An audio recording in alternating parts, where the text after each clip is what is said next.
got somebody I can call mine. Music licensing reimagined. I got a girl that compliments my fly, and when it goes down, I know she gon' ride. I finally got somebody I can call mine.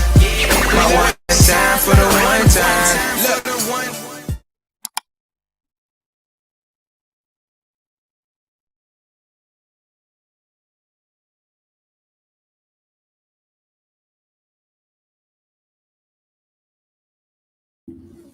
Hey, what's up, you guys? What's up, everybody? I know you guys been here before, but for the ones that have not, I'm Lady Di. This is my husband, James. Welcome to Dating to Marriage Support, where we pick trending topics and we kind of talk it out to make it relate to the dating to marriage phase, because all of us, right? Most of us want to be in relationships. Most of us want to be married.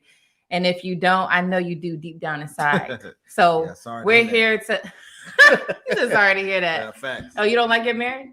No, I'm talking about the ones that don't. Like, I understand. Like, sometimes some people be like, "Oh, I don't want to get married." Like, but you know, I mean, that's temporary for the most part. But you have to be like a loner or something like that. You just want to be by yourself, because a lot of these people that say they want to be single still be having somebody they're messing with. So let's be honest here. Like, that's women. Let's be You're real. Talking about women, though. Women, when they say they're single, they always have somebody that they're messing with. I'm gonna tell you that right now. There's only like this small percentage of ladies who, you know, they're like, I'm gonna be celibate, and no, don't let them fool you. yeah. So, but yeah, man. So, let us know if y'all like this camera angle too as well. We kind of be messing around with stuff, whatever. I still gotta like, don't judge us. I still gotta paint some of the places, whatever. So don't be looking since I said that. But oh yeah, we remodel homes.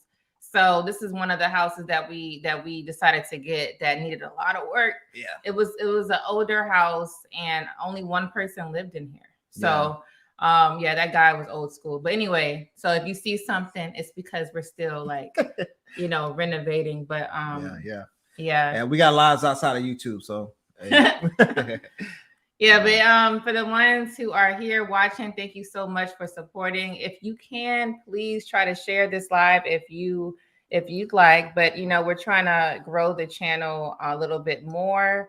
You know, try to be more consistent and everything like that. But if you are new here, I would love it if you could just please subscribe to our channel. Also, if you haven't already liked this video, this will be a call-in show. Yeah, it's going to be a call-in show a little later on. We do have some people that is going to call in, and, you know, we're going to go through a few of these topics, as you already see. We're going to be talking about the guys that you see that you've seen in my thumbnail, guys like that. So we're going to use those are the faces, because that's what people see today. And then we're going to talk about people like that, because outside of celebrity world, we got real life. Exactly. That's kind of just how it is, you know, that's just how it's going to be, and it's not going to change. And that's what we're talking about today. So in the picture, so you're probably like, well, okay, who are these guys? I asked ladies, would you date guys like this? Right? So I'm asking that, or have you dated guys like this? Because today that's what they call what these type of dudes. The one in the middle that had that do-rag on, that's the one that had the seven baby mamas. I know you've seen that trending all over the place. He even made news. I'm certain celebrity news channels, you know. So that guy, they consider him to be a pookie, right? So pookies are a pookie. Oh wait, we actually have the term. This is in the Urban Dictionary, y'all. Yeah. Let me pull it up, because I was like, there's no way. And over here we're solution based, right? So we trying to get to the root of the problem. So we want to like the ladies to say, hey, what attracted you to these men, so we can teach the younger women not to make the same mistakes, and for the guys to not become these guys. Or if you feel this way, or if you have these problems going on with you, there's ways to change that about yourself, because we here to promote like people doing better, people upgrading their life, people you know, getting married, getting together, so they can have amazing, you know what I mean, family like we do, right? Because everybody can have it, you know what I mean. It's just the people that want it. You just got to want it or not. And a lot of ladies and men are lucky today, because it's not too many people that want it. So you just got to find the people that do. And a lot of you can see the signs of the people that don't, right? So now you see those signs, now you can just go on with that. And then now, okay, boom, you gone. I need to go find me a better person. So that's it. What's Pookie? Come on now. It's literally in the Urban Dictionary. So Pookies and Ray Rays. Y'all heard this, and if you haven't, that's what they are called. Pookies and Ray Rays are stereotypical ghetto dwelling men. They lack ambition. They usually don't have a job. So men that you see that's walking around living off of either their parent or someone they had a baby with. They don't have a job, and if they have a job, it's like off and on. It's not consistent enough to take care of their responsibilities, which is themselves and whoever they have children with. They probably have felony records for stupid crimes. Why are you laughing? Because this is the definition. Yeah, this is the I'm reading. I didn't write this. Petty theft, selling, I don't know if I can say this on here. Robbery, assault, drug addiction, multiple children by several women. They have few employment prospects due to their inability to take control of their lives, mainly because they're poorly educated. See, this is the thing with some of these pookies. A lot of them be smart. They're smart. They just don't know how to apply themselves to the proper ways of life. So if you're smart enough to graduate high school, right? Because some of them, not all of them are dropouts. So some of them are high school graduates. If you're smart enough to graduate from high school, you should be smart enough to put yourself into a situation where you're able to be financially stable. A trade, anything. You know what I'm saying? You don't have to go to college. There's people out here that, let's say, do, if for men, barbering, right? They're cutting hair, making a killing, right? Because they started off small, which is the local community, and then now they're cutting people that have high earnings. So celebrities and whoever that is up in that status. You don't have to be a celebrity, but I'm just using that. Yeah. That's up in that status, and they call themselves groomers. Yeah. You could elevate yourself cutting $150 a head, $150 per head, but you're doing the full setup, sometimes $200, $250. You could apply yourself. That's just one particular job. I'm just giving an example. You could apply yourself to certain aspects that's going to make you great. And you got to think about it too.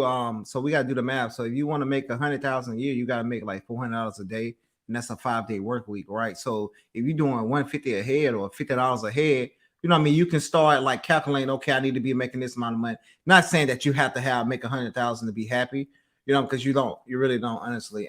You can make less than that and still be able to get things done. It's just how you spend your money. And we have to do a better job at how we spending our money, especially as men. So predominantly we working on the men today. So we're gonna be reading all the men in the chat, like the people that be rocking with us for a while, like brothers like Just Rules, Dr. Eugene and stuff. Mark Cruz, he's the one that started off sending me content from when I was on TikTok. Exactly. Like so the brothers here, we want to hear like good advice that y'all will give to men and stuff, because we have to make changes. We solution-based panel. And we want these men that to see this, whatever, or hopefully they will see this. Or if you know somebody, hey, watch this video so we can give these brothers some tips so they can get out of these ways, whatever. So this bad stereotype or this bad way that our women look at us, whatever, will be few far in between, because they can be like, well, even though some of it's not warranted, but at least we doing our part. You know what I'm saying? We putting the information out there so we can reach other people, and then we can make our community stronger. So, and this is just the beginning. We're literally testing out how we want to do things, because before this, if you didn't know, I was trying to start a wife school 2 years ago. And it was literally like a workshop. So it was going to be a course that I had for about 5 to 6 weeks. But I had I don't know if you guys seen that video. If you haven't, check it out. It literally says I had backlash because I wanted to start a wife school 2 years ago. So definitely check that video out. But it's true. So I ended up not doing it. And we just had another child. So we just worked on our family. If y'all don't want to work on your families, we're going to work on ours. So yeah, you know what I'm saying? That's how it is. So I mean, that's how it is. But I forgot where I was going with that. But we're testing out. So I'm trying to see what works on this space. Like, we've never did this live panel, but I think that's best because we get to talk to you guys literally right now, present time. So I like that aspect of it. But we're testing stuff out. So shortly things might change up in a good way. We do listen to you guys. I did have a poll asking, what do you want to see? So I'm trying to make sure I cater to most of you guys' needs. Why? Because, you know, you guys are the one listening. So I'm not going to just do what I want to do. I want to do what you guys want to see. But we're getting off topic. So they also, Pookies and Ray Rays, they also lack personal accountability for their problems and cannot respond to difficult circumstances. They are shamelessly low class. So you have an example for that? What it says, lack personal accountability for their problems and cannot respond to difficult circumstances. So yeah, so that's what some of the ladies have a problem with men that they deal with, right? So they will deal with these men and they don't, you know what I mean, they don't come to par, right? They're not doing what they're supposed to do. That's what they always like to say.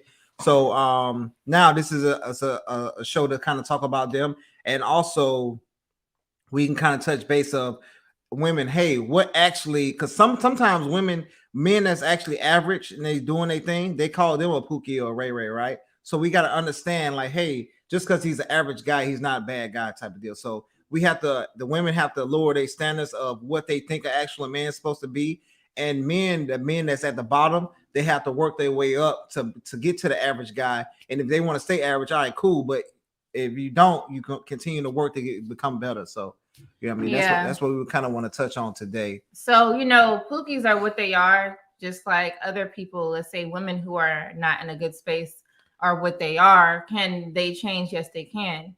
But we're trying to show you what it looks like and what to avoid. Exactly. That's the thing, because we cannot change everybody. But for the ones who are, let's say, in that Pookie situation, it is not the end of the world. I've seen guys that were in that situation and they're not one anymore, right? So you can change. And if you don't want to change, that's fine. But ladies will show you, hey, yeah, no, this is the sign for it. The other, I see you, Mandrell. I got you back there. So the other person that you've seen on the thumbnail is called a gigolo. Now that's the oldest term in the book, but they are out there. Gigolo. So a gigolo is a person. A gigolo is a very attractive guy who lies to women about the status of money that they have. So they show themselves to be really wealthy, and they don't work. They use money from other women. So just think of like he's getting money from like sugar mamas, but they're not really sugar mamas because they're just women that he's fooling, he's lying to just so he could get money from them. So what that type of person would do is like, oh my gosh, for a dude, I need money for my mortgage, for my rent, because my they're gonna evict me and I cannot be out on the street because XYZ, right? I gotta keep my job. They'll just make this whole crazy story up. My grandma just died or something. Yeah, like that. For the lady to have empathy, because we lack in the space of like, it's good that we're emotional, but too emotional will fall for the BS. So these women are falling for it, and they're like, "Oh, how much you need? Okay, $2,000. Here you go," and they'll give it to him. So he's collecting money from any type of lady, right? And that's his income. So if he gets $2,000 from 10 women in a month span, you see what I'm saying? It don't take long, but he's able to do that. That's a gigolo. Don't have any money, but he looks rich, and he kind of is, I guess, if he's collecting dollars from these ladies. You want to avoid that. The other guy that was on, who else is on here?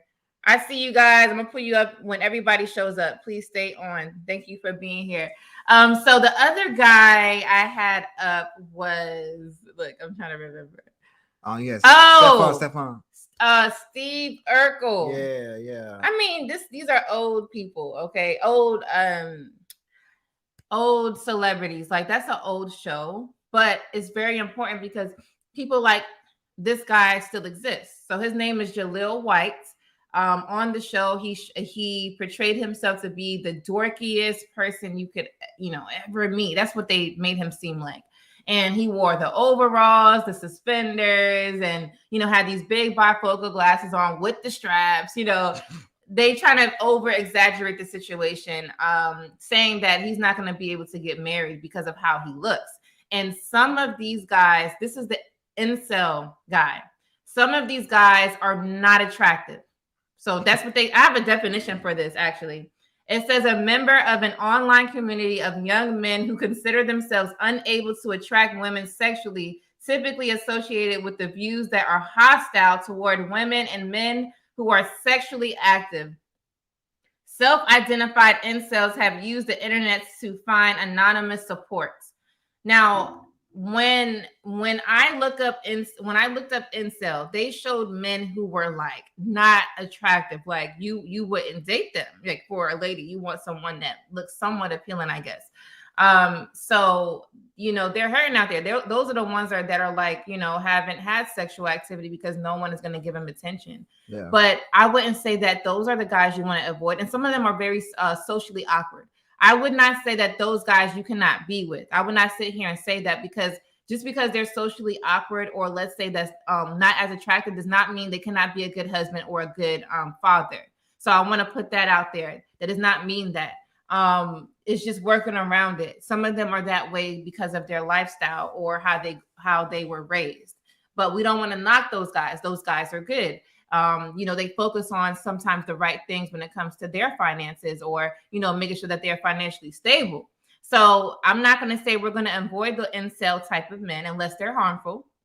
But everybody else that I mentioned, the Pookies and the Gigolos, you want to stay away from them. Yep. So on this panel, we're going to have a panel. So on this show today, we are going to talk about all of those types of men and opinions on that. So let me get into the chat really quick. I was just about to say it. Dang, you thinking just like me. Okay. Yeah. Yapping all day. No. Beautifully animated. Hi, how are you? Thanks for being here. Christopher Sterling. What's up? What's up? Good evening. Blue Exodus. What's up, Mr. Bobby Wright? Bobby? He said, "Oh, said, nah, I'm fully single, not even a booty, but okay, I see. Okay, booty buddy, for years. Yeah. See, that's the rare, that's rare. Most that from my experience and who I've spoken to, most people they got somebody on the side like that. It was one time I met someone and I would have never thought, oh, I got somebody on the side. I'm like, what? Yeah. But that's just how people live and it is what it is. But she's stating that she doesn't. So hey, that's a good positive influence, and people could look up to that.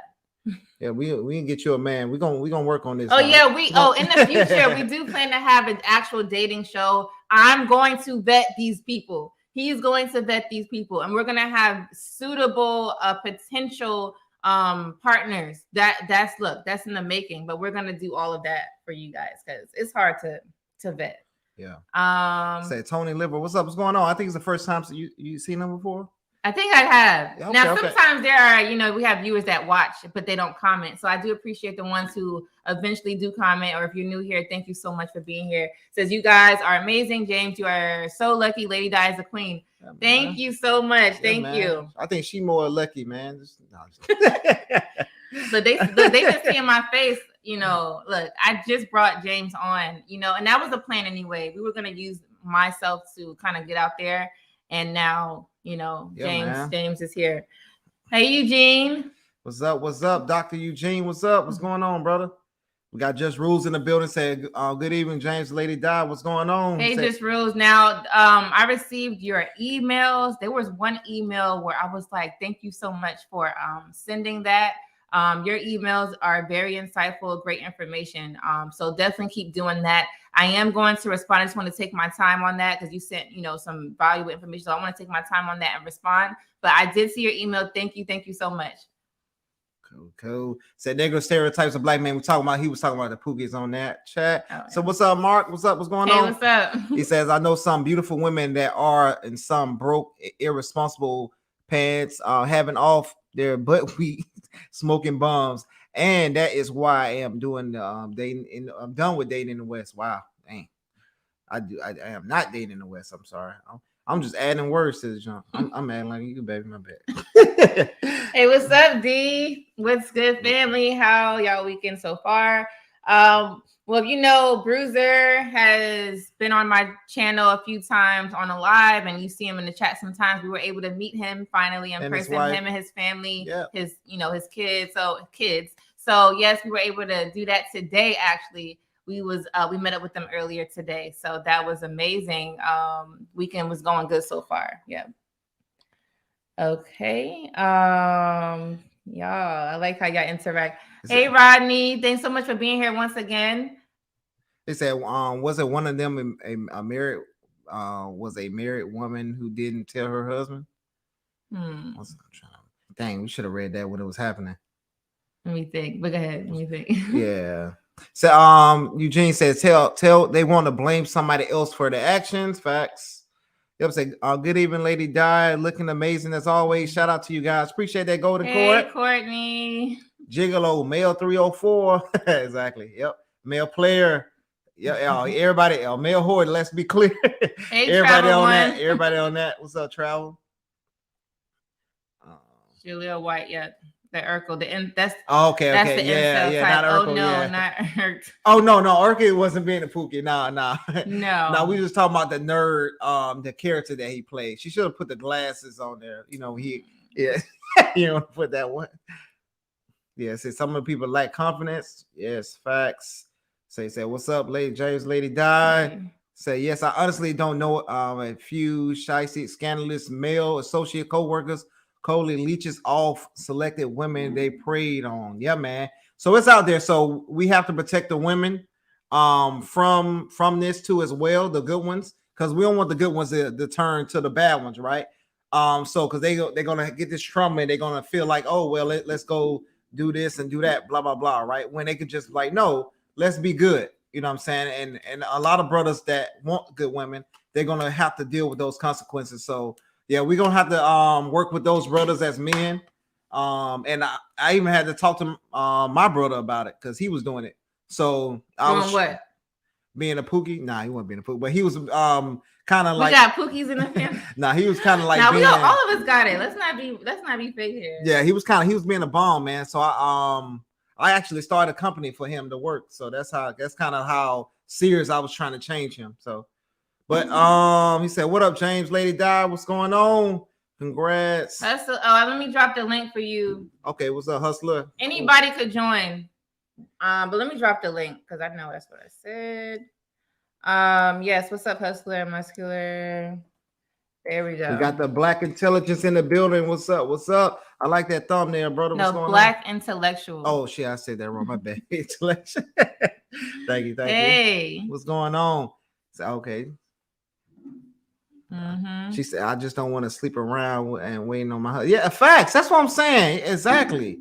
That's what we gotta do, man. Peace and blessings. What's going on? All right, so I think we caught up right now. So if we want to, we can start bringing some of the people up so they don't have to wait so much. Oh yeah, no, we'll do that. Yeah. All right, Mandrell, you ready?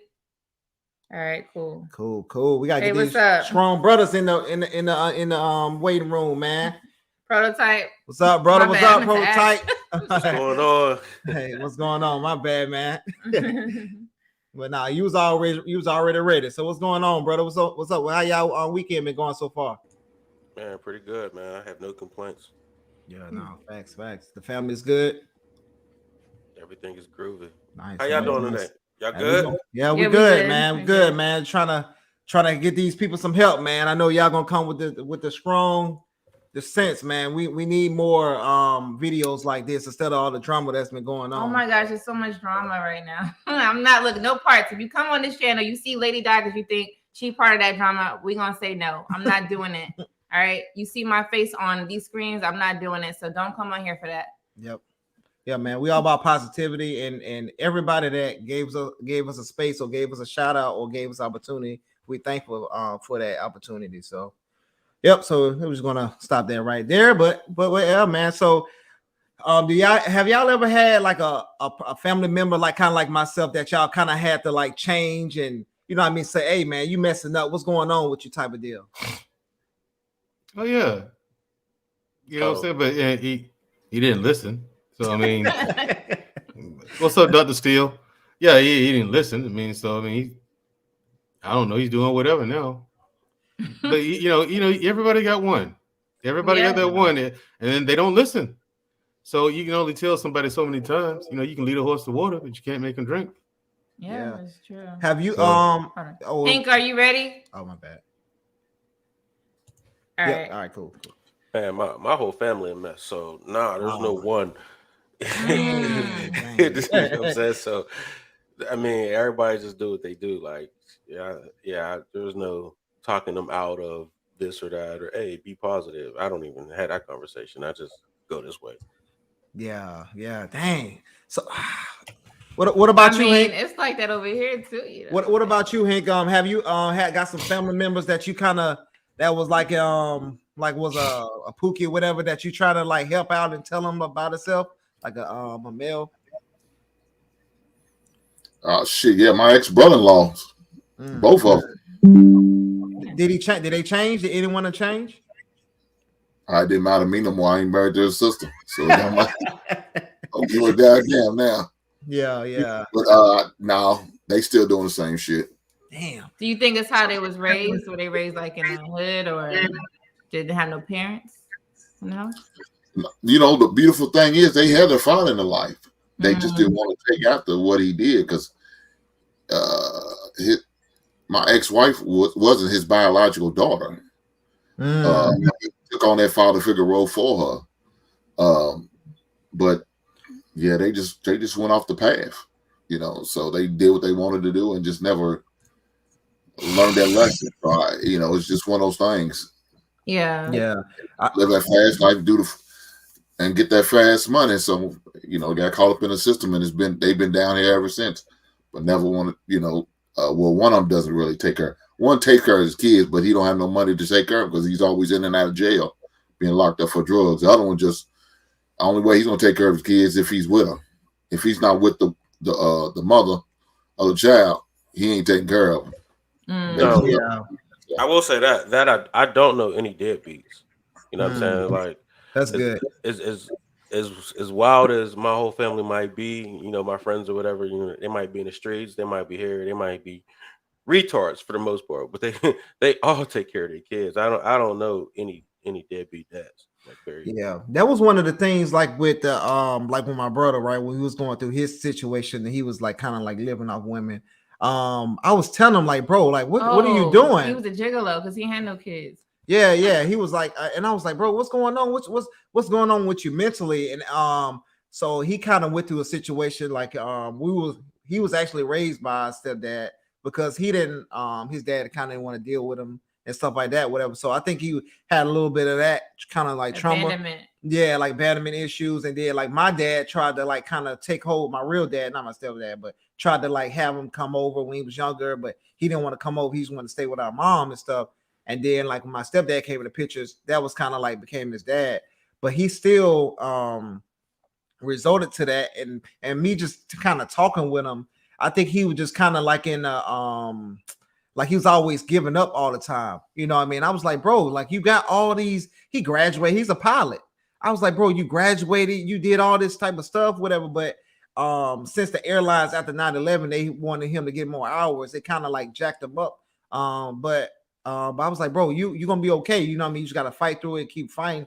But it's like he didn't want to fight no more. So he kind of like resorted to that. And then, but you know what I mean, once he had a child, I think that was one of the turning points that helped him to say, okay, I need to get on my stuff, because he was doing truck driving stuff, but truck driving is like one of the most stressful jobs after being in the military, but you know what I'm saying, or a nurse, you know. So I think that kind of, you know what I mean, tired him down. And then but when he had that kid, I think that was an eye opener for him.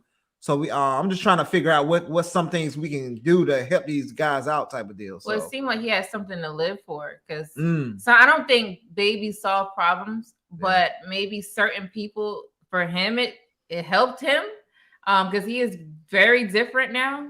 Yeah. But I wouldn't suggest just have a kid and no, that definitely not. But now I think purpose. Yeah, it depends on the person. Man, a child could be a problem. Mm-hmm. It could be a hindrance. It could be a deterrent for you, because now you have somebody else depending on you. Now your psyche's like it could go just the opposite, depending on the person. Though, it could drive them like into a deep depression. Like, man, I can't afford to take care of myself. Now I got this child. Is like, it puts on their shoulders. Yeah, I think our stepdad being in our life, I think that kind of helped him out because like how our stepdad came and was with us, and then with him, he's seeing that father, he didn't want the same thing to happen like what his father did to him. So I guess that kind of woke his brain up.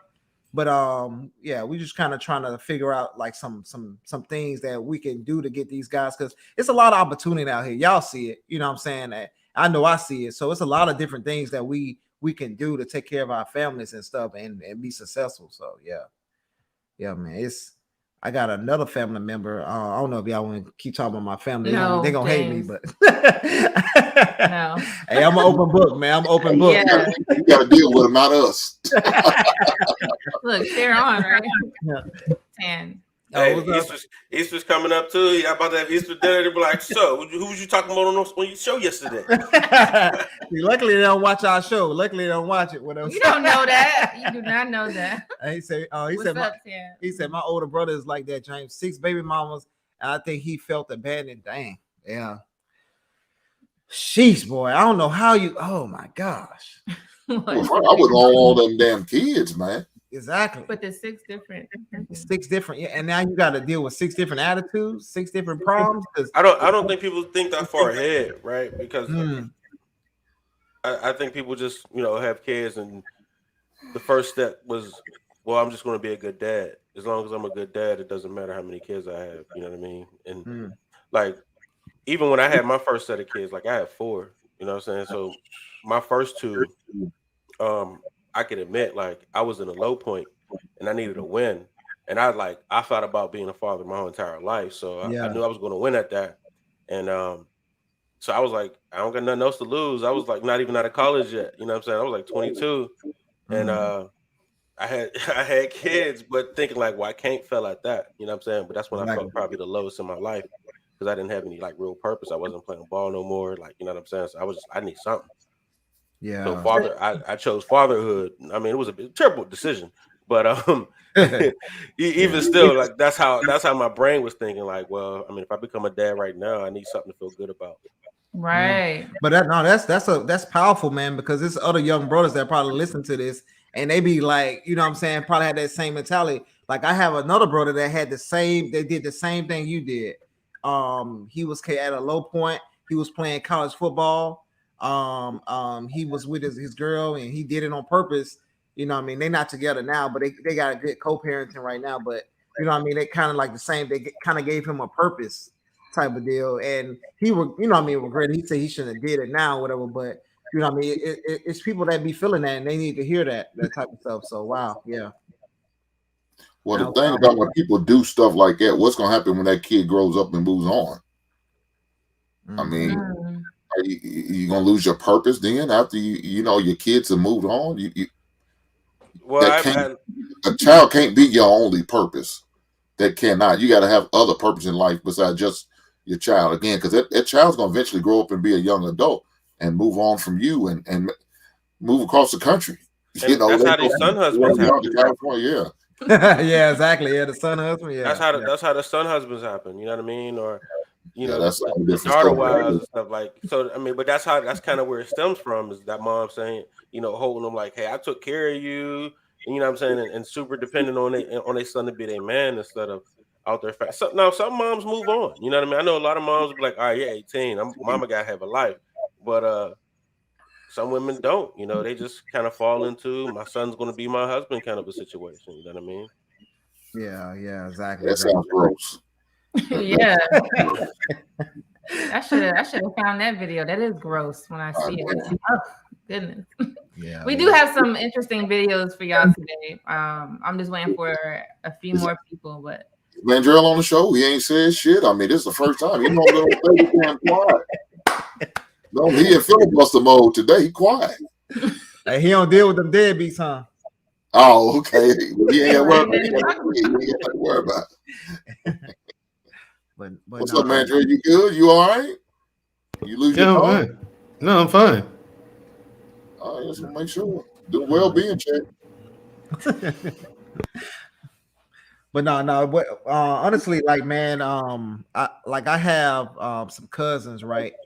Some younger cousins, and you know what I mean, I'm trying to like get them in line and stuff like that. So you know what I mean, us as men, we have to kind of reach back to our family members because a lot of them are struggling right now, man. And I was in the single parent household, so it's kind of, you know what I mean, some things, and I'm seeing, you know what I mean, they're going down the wrong path. So, you know what I mean, that's why I kind of want to make this screen, because I know a lot of y'all brothers have experienced, just like I experienced, different things and seeing different things, whatever, right? So we just trying to like kind of give solutions to the problem.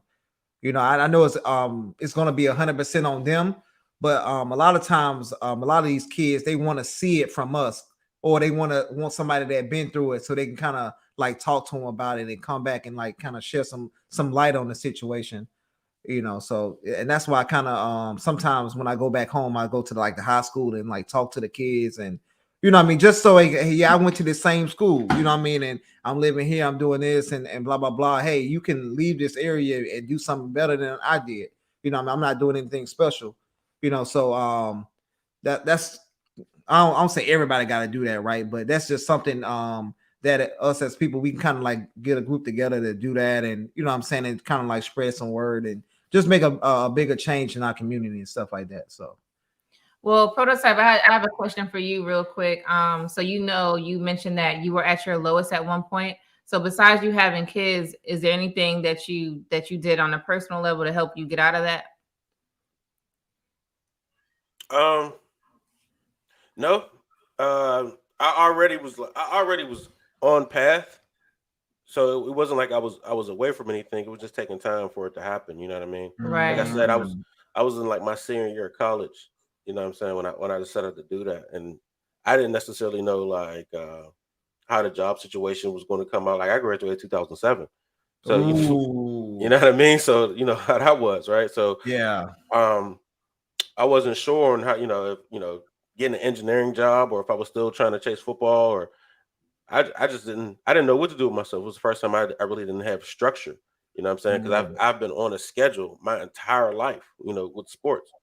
You know what I'm saying? So when I no longer have that schedule, that structure, nowhere to be, nowhere to clock into, I didn't know what to do. So I was just like, well, I'm kind of low right now. I need a win. I need something that's going to make me feel better about myself. Well, I'm gonna be a great dad, so go for it. You know what I mean? Terrible decision. I'm gonna reiterate that. This is decision, but that was the thought process. No, man, a lot of people thinking too, like I'm gonna just go to college and then the job is gonna be waiting out for me and stuff. And it's not like that. I promise you, man. It's kind of it's because every time like you go to college, right, straight out of high school, I seen a lot of people do that. I didn't do that per se, but like a lot of my friends that I was in high school with, they went straight to college, and I went straight to the military. And when I found out, like they wasn't giving them jobs, you got to have 4 years or 5 years of experience. And they just like, I was in college the whole time. How am I going to get 4 or 5 years of something that I need a degree for? You know what I mean? So they just like, how, so it's a lot of that going on. And then especially when you get your first job, was it like a low paying job too? When you got your first one? I didn't get my first, real job or engineering job until 2010. You see, now you got to wait 2 years. You got student loans. 2011 was when I got my first engineering job. You know what I mean? Like I had a whole engineering degree and couldn't get a job. Get a job, right? So I mean, it kind of prompted me to actually move to Georgia. And when I moved to Georgia, then things got back rolling. But living in Pittsburgh, there was really like, I mean, I wasn't getting any interviews. I think I had like one interview, what I'm saying, for my major, and everything else was like I was a cook, what I'm saying? Like I was a health teacher. I was just doing anything, like, what I mean? Yeah. Like so it was a lot going on, but it wasn't quick at all. So you got to think about that whole time period, you know what I mean? I'm thinking like, man, was it worth it? Is it, you know what I mean? I just was kind of lost. Yeah, I understand that. And that's why a lot of people get into being a good dad. Yeah, that a lot of people fall into that trap too as well, because they get down on themselves because of that situation, and then they just keep going, and then they keep making bad decision after bad decision after bad decision. Luckily, it only took you 2 years to get a job, but my brother been waiting 10 years for that job. You know what I mean? So I think he graduated in 2008, and after that, you know what I'm saying, he waited, he did job after job trying to get to be a pilot. He can never get it, right? because the different restrictions and then now he just, I guess he just kind of like said F it, and then just became that let that woman take care of him type of guy for a little while, and then after we got him out of that situation, you know what I mean, now he's better off as a man. So yeah, man, it's bad, man, because yeah, I ain't gonna say too much. Yes. Mandrell, do you have any experience with that? Like going to school and then afterwards can't find a job and everything? Yeah. Just nothing, like your boy said, wouldn't even getting interviews. I joined the Army. You know what I'm saying? They told me how they got me is like, you got student loans? I said, yeah. We'll pay those up. They said, we'll pay them up for you. I said, well, where do I sign? Yeah, that would get anybody. Where do I sign? I was done. I was sold right then and there. Well, Yeah. You got student loans? Yeah, we'll pay them up for you. And I got a $5,000 bonus. Come on. I mean, where do I sign? Wait. Hold on. What we waiting for? Yeah. When would you be ready to leave? I said, right now. You gonna pay my student loans up? All of them off? Yeah. Right. And give me $5,000. All right. Yeah, Done. man. So It's crazy. You got like some people got $100,000-$200,000 in student loans. I'll be like, yo, that stuff is crazy, man. So, and I think a lot of where you gonna pay that off? Exactly. And I think a lot of people that want to be productive, they fall into this situation and they become like the Pookies or the gigolos and all these different people because nobody guided them, right? They didn't have the guidance that the experience, the hand-on experience like we have, or somebody just go tell them like, hey, if you do this, it's not a guarantee, right? But if you become a trade, hey, for sure you're gonna do, or if you become a nurse or get into a field that people that is needed, right? So we would have got into those fields, we would have been okay. But that's crazy that engineer, they wasn't looking for engineers at that time. That's weird, man. I don't know how that happened. Yeah. I think it was the market I was in. You know what I'm saying? Like I was living in Western Pennsylvania at the time. I'm from Pittsburgh. I wasn't living in Pittsburgh then. And when I moved to Atlanta, that's when I started getting the interviews. Even though I was getting the interviews, they were still saying I didn't have enough experience. You know what I'm saying? So like, but I would just use those interviews kind of like study guides for the next one. You know what I'm saying? So take notes on whatever they asked me. Did you understand this or this? And if it was a no, I was like, all right, check. I would just write it. So eventually, I was able to get a job. But at least I can get some positive movement forward. You know what I mean? I tried to, and I tried to go to a military route. You know what I mean? I was like, well, I got a degree. I can go to the Air Force as a captain. Yeah. But I already had kids, and they was like, what you gonna do with her? And I was like, nothing. And it was like, you better marry her if you want to join the military. What? And it kind of deterred me away from like joining the military because the way he was saying it was like it ain't gonna be good for you if you like have a kid and you know what I'm saying, you ain't gonna have no money. They're gonna send all your bread to it. Yeah, true, yeah. And that's so not, and that ain't true either. They ain't gonna send all your money to it. They're gonna pay half his check almost, but yeah. Well, I mean, here's the thing. I mean, not even half his check. Whatever the child support order is, he'll have to pay that. But sure. at the same time, you're not paying rent.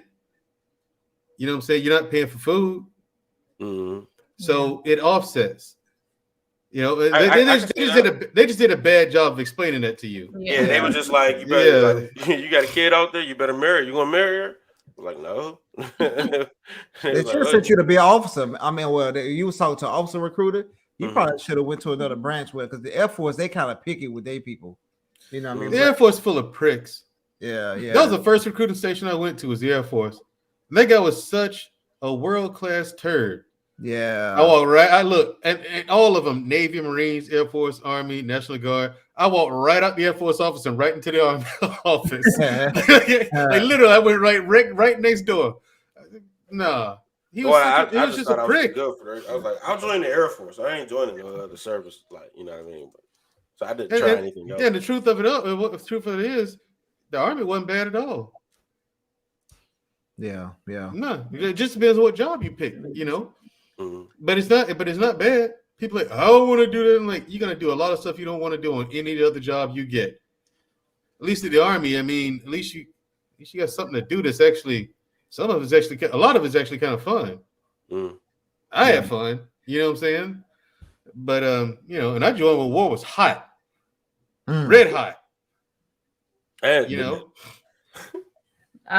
There's in the Instagram, I have here we go. That's facts. I feel our elders preach school over trade, and now we are here. Thanks so much for giving that comment. Yeah, man. Yep.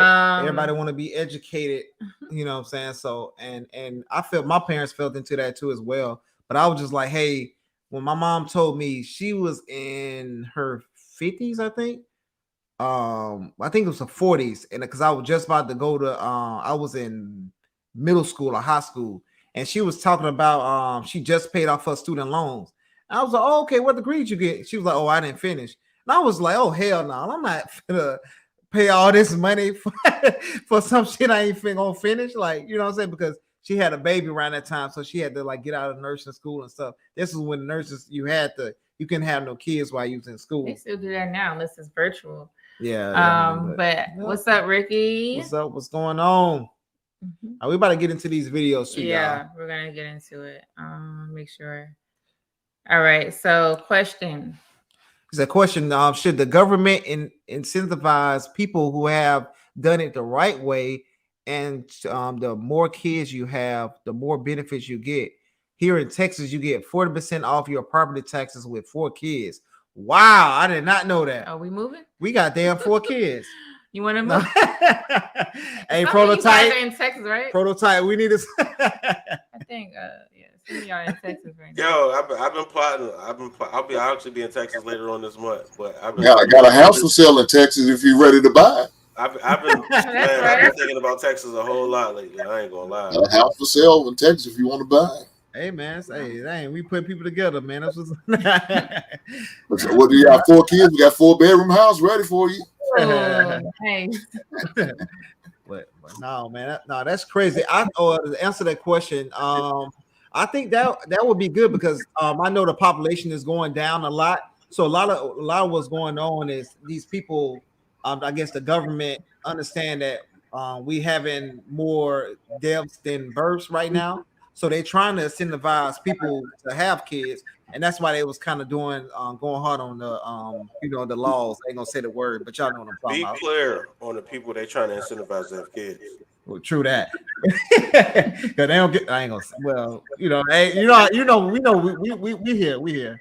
But yeah, man. So and that's one thing we need to push in our community or whatnot. Us actually getting families and actually having those kids instead of just throwing them away.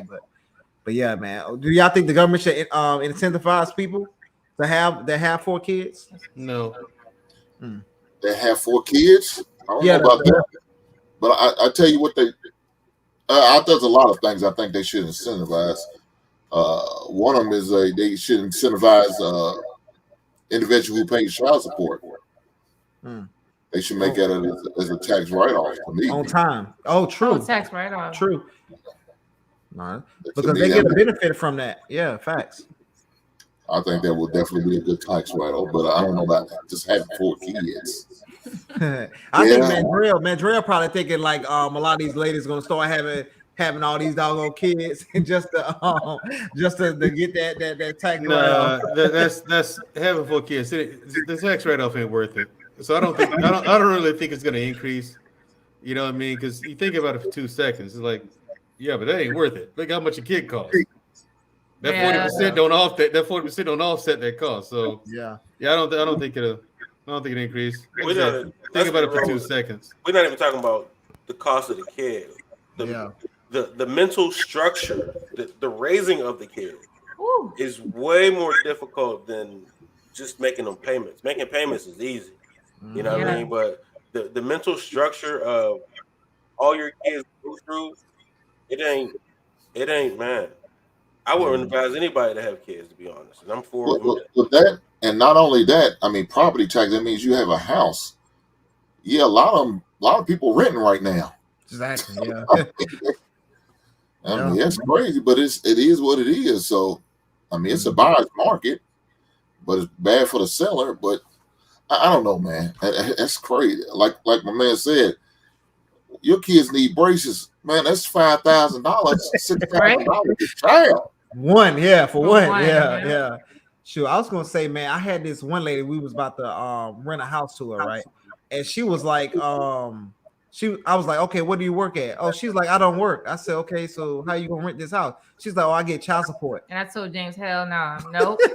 We're not about to just use that money to pay. I'm not even with that. We can't use that payment because that's not a guarantee. Yeah. Number one, and then that's wrong as hell. You should have kept that to yourself. Well, no, it's an income. It is, but it's not a guarantee. It's an income. So. Oh, Now look, He had 5 kids, so that's why. I believe for you, me, I know. Yeah. I had one of my houses up for Section 8, and so she had to file her child support as part of income, part of her Section 8. So she went from paying me $45, she had to pay like $250, and Section 8 paid the rest. So that's how they do. Yeah, man. That's What's crazy. up, Hustler and Muscular? I don't think we said something. What's up? Yeah, he probably back for chilling. I'm here. Oh, okay. What's up, brother? What's going on, man? You good? Nothing much. Now, let me get this straight. You said you was gonna rent an apartment to a woman, but she wanted to pay for that apartment using child support payments. Yeah, exactly. What kind of nonsense is that? Now, I don't know where y'all live at, but from what I understand, where I'm in Illinois, from what I understand, they're having a standard to where you have to use a debit card to pay child support or whatever. So you can't use that card to pay for anything outside of anything that's going to take care of the child. You can't use it for rent. You can't use it for utility. Only the stuff to take care of the child. right. You're not doing that where y'all live at? No. Damn. It's a lot of things. I mean, I love it. I love that idea, and I talked about it before. It should be on the debit card, and whenever the man who's paying the child support has every right to audit that card, or the courts have every right to audit that card. Or you go to court and get that card audited, and she using the outside of anything other she's supposed to. Yeah, that's a problem. Or they can use it like I don't know if y'all know a flex spending card is for your insurance. Mm-hmm. They ought to you may use it like that. So if they try to use it somewhere to get something they ain't supposed to, it won't go through.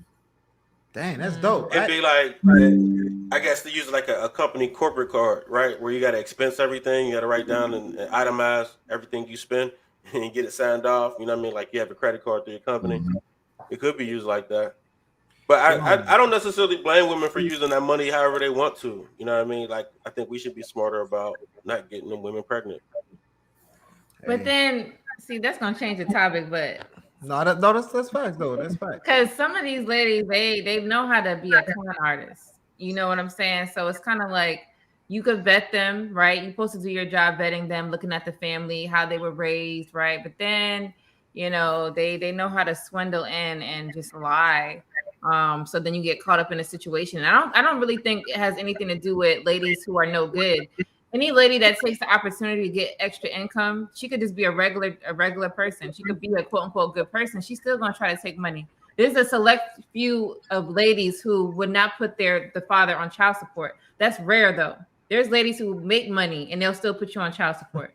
So it's not even that. I just think it's just women in general. They just want to get money however it's gonna come. But yeah. I would leave it to men to understand that risk and protect themselves in a way that they can minimize that best they can. You know what I mean? Like, it's kind of just a part of the game, man. And you got to kind of change how you think about kids. Like, I always thought about my kids as my kids. Like, they're not hers, they mine. So, even going through that process, like, I got full custody of my kids. You know what I'm saying? So we just got to figure it out that way, opposed to letting her have custody of the kids if we're going to have a problem with how she spends the money. Exactly. Yeah, man. Fight for them kids, man. If you can. So we could get into these videos. You don't get a chance to fight. So 85% of the time they award the kids the woman automatic off the bat. That's before you even go to court. That's not true. Well, that's what I'm saying. You can't stop at the mediator. You got to see the judge. You know what I'm saying? But even so, you got some states where they automatically give it to the mother 85% of the time. Get the answer from the judge. Men don't fight. it's because of statements like that we're well, why am I even going to fight anyway? Yeah, gotta- the lawyers Men don't fight for it. Yeah. Now they fight. They spend a lot of money to do it, but they fight. It's But there's a lot of guys that majority of men don't fight. They'll opt out or they'll try I to go for agree with partial. that. I agree with that but you also got to think of their financials. You know what I'm saying? If I got 3 kids and I have 3 kids with my new wife, but I have this one child who I'm trying to get kid, you can only take so much from your household before it's too overwhelming, where it's cutting into y'all budget, into y'all plan, into whatever savings or money that you may have. It's like, damn, okay, well, if I could just get 50-50 custody, I'll settle for that than to get full custody, because it's financially draining. But that's another thing is we don't go for full custody. It's the game when even the men that do fight, they're going for that 50-50 custody, that half partial, whatever. That's going to send you in the sinker regardless. You got to go for the gusto and understand that it's not personal. You know what I'm saying? I understand like men be like, oh, a kid needs their mother. But when it comes to court, nah, you want it all. You know what I'm saying? So you got to go for the gusto and trying to say like, oh, I want 50-50 or she spent some time with me. You got to show the judge like, I want it all. Like I never even asked my kid's mom to pay any child support. And even in court, they was like, well, how much do you want her to pay? And I'm like, she don't got to pay nothing. They still assigned it to her, but I never enforced it. So you just got to go for it all and then control the situation. You got to lead the situation from that point. You know what I mean? Well, how many cases you know like that though? How many cases? How many men you know that's going to do that? Is the bigger question. I did. I know some guys that did it. It just didn't work for them. But like again, it's state by state. Some states they have different rules and different situations. I mean, now I'm hearing certain states, man, it's automatically 50-50 before any court cases are not. It's 50-50. Most time it's not like it. Most time they're giving it automatic to the mother. You got to go and approve this woman to be in a situation where she can't take care of the child, unless she just, voluntarily say, "I want you to keep the child." I'm in Georgia. I understand what you're saying. I'm in Georgia, and I was just able to prove that I was a more efficient parent, right? And it came at a time when I got that first job, right? And I could show like, look, I'm an engineer now. She not what I'm on. You know what I'm saying? I want XYZ. This is my plan for my children. She didn't have none of that. And most women aren't going to have any of that. But they were mine. You know what I'm saying? So because they were mine, I had a plan. I knew what I wanted to do for my kids. The judge was like, well, this is a no-brainer. And he wants it all. And he's not asking her for anything. You know what I'm saying? So I'm not saying not asking her for anything, because they're going to assign her still to do something. But we have to fight and see the judge and stop seeing a mediator. We'll stop at the mediator, because the mediator is going to rip you apart. And like the whole process is demeaning. You know what I'm saying? Even getting to the judge. It took me, I had to go back 4 times, even to see the judge. So like seeing a mediator 3 times, and they're like, look, man, you're just not going to stop. Here's the judge. And when I got to the judge, I need to hear a no from the person who makes the decision. And if every man took that on, I think we would have a higher rate of winning. Yeah, I don't know what y'all mediator cost is down there. Ours is $500 an hour. That's what it is, $500 an hour, and he's getting paid minimal for 2 hours. God, where you at? In Kentucky. Jeez. He's 500. You get paid minimum of 2 hours minimum. So me and my ex had to split that cost. Yeah. Well, at least you had someone to split it. At least she split it with you, because some of these ladies, they ain't splitting. Well, the court made us split the cost. Oh wow, that's our lawyer, he was made to split the cost of the. I paid, $500, and she had to pay $500. Oh wow! Then it was 2 hours. We went twice, right? Because we did like my man. I at the end of the time, I said, "Look, it was joint custody." I said, "Look," matter of fact, I said she can have the house as long as I can have my son 50% of the time. That's what we ended up agreeing on. So that's what we agreed on. But of course, I got to keep my house. I had to buy her out, but that's a totally different story. Yeah. But you hear how you said the joint custody? Yeah. I was like, I want it all. That's why I said too. Well, that's everybody's situation. His situation was different. You But went no. off. He was no. In court, it's war. It doesn't Yeah, matter. Like, so exactly. I've never kept my kids away from their mom. You know what I'm saying? I've managed the situation accordingly. You know what I mean? But in court, I'm telling you, I won it all. You know what I'm saying? And then after that, like, hey, you could get them on weekends or whatever we work out, blah, blah, blah, X, Y, Z. But when it came to court, give me the gusto. And it's not personal. It don't have to be. That's how you're going to live your regular life. You know what I'm saying? Court in life is different. Man, we probably need to do something like that, like do like a step-by-step process. Yeah, another live. Yeah, because that child custody situation is a lot to talk about because there's so many different scenarios, but there's solutions for all of them. Yeah, and people don't know, like, because like a lot of this stuff, you know what I mean? Like what he was saying, like y'all both made valid points, like it was on point. But I went for the gusto like you did, Prototype, and I came out on top. But like a lot of guys are not like doing it. They wasn't taught that, you know what I'm saying? Because a lot of guys don't even much know they could, you know what I mean? Because they've been seeing all the years of people getting screwed over, and they just like, okay, it's still like that now. So maybe they have like a new, you know what I mean, new, probably trying to change some of the laws or something like that, some new stuff that we just not hip to right now. And a lot of guys gonna have to say, hey, I'm gonna have to find something bad on her and bump it out. My kids, it matters more than how she's gonna feel about me later, you know. So yeah, but yeah, we'll definitely create a live to talk about that. So let's get into some of these videos. We're gonna start off talking about the incel type of man, and let's get into that. So let's see. so we gotta change the screen. Oh. And we see y'all in the chat. We're gonna come to that a little bit later. I don't know. Does it sound choppy to y'all, like the audio? Okay, good. Maybe just all right. Here we go. Percentage of men are incels. You'll probably say like 10%, 5%, 20%, something like that, right? Technically, 90% of men are incel. The definition of incel means involuntarily celibate. 90% of men aren't having sex, aren't dating involuntarily, which means like not by their own wishes. One of the common criticisms about the incel community is that you feel entitled to sex or intimacy. Do you believe that you deserve sex or intimacy from a woman?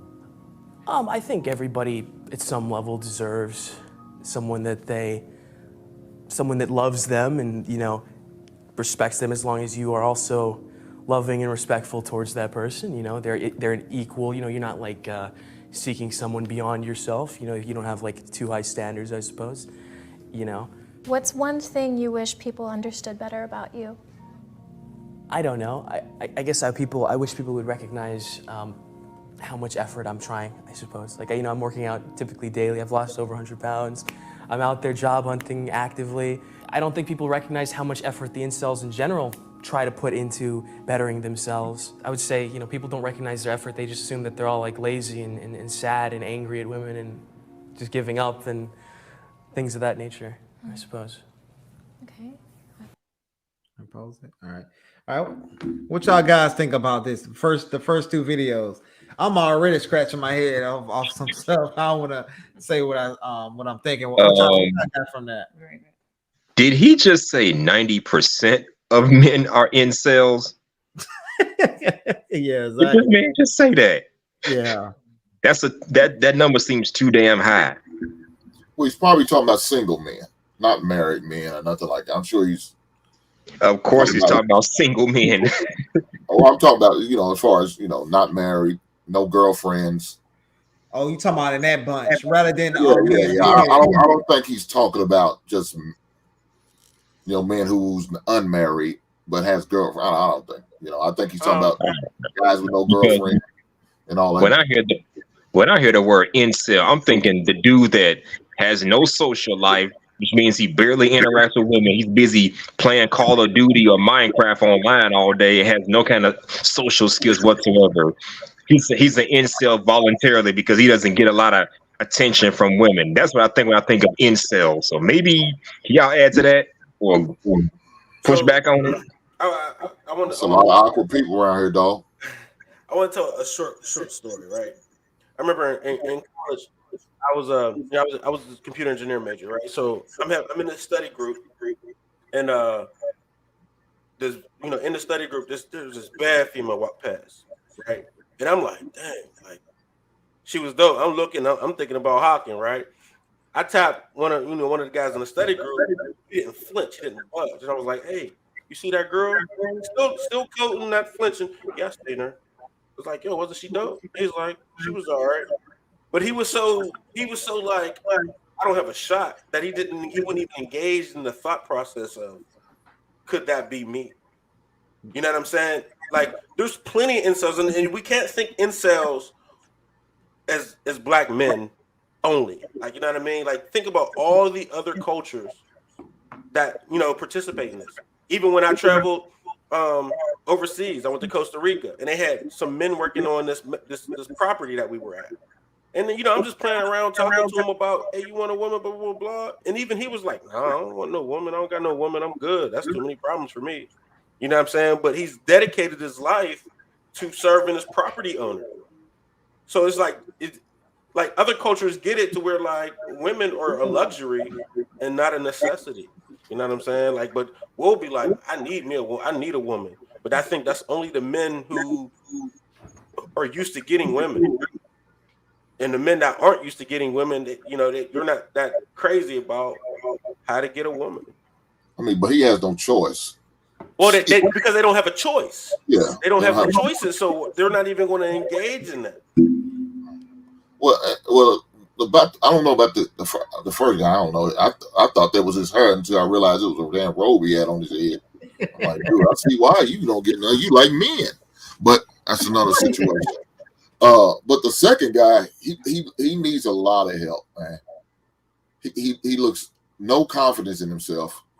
He's like slouching over the chair. He's not holding his head up. He's pretty much looking down or looking up to have a conversation. So I see why he's not getting the results he's looking for. He's talking about he's losing weight. Well, he's got work to do. So he needs to go to a stylist and get him together. His outfit is just way too loose and big. He probably needs a haircut.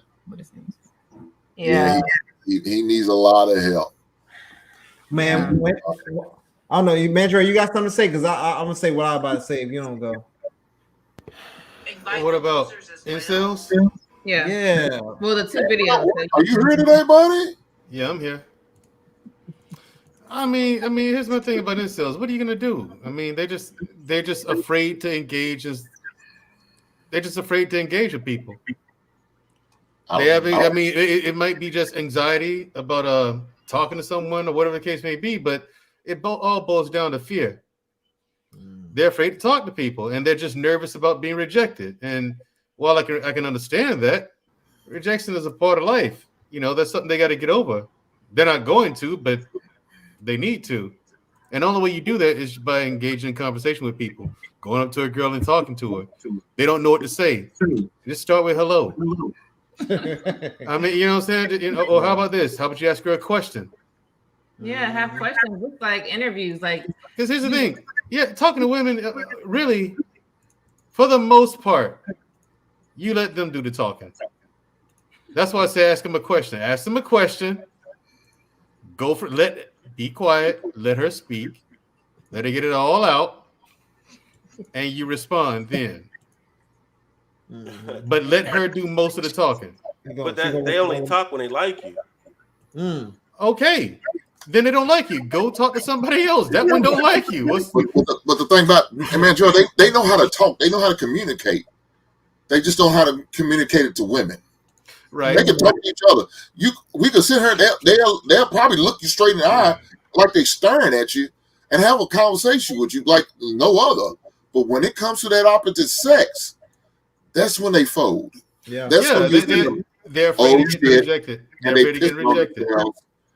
And like my man said, he didn't even flinch. He wouldn't even look up. That's how most of them at. I collect action figures and Funko Pops.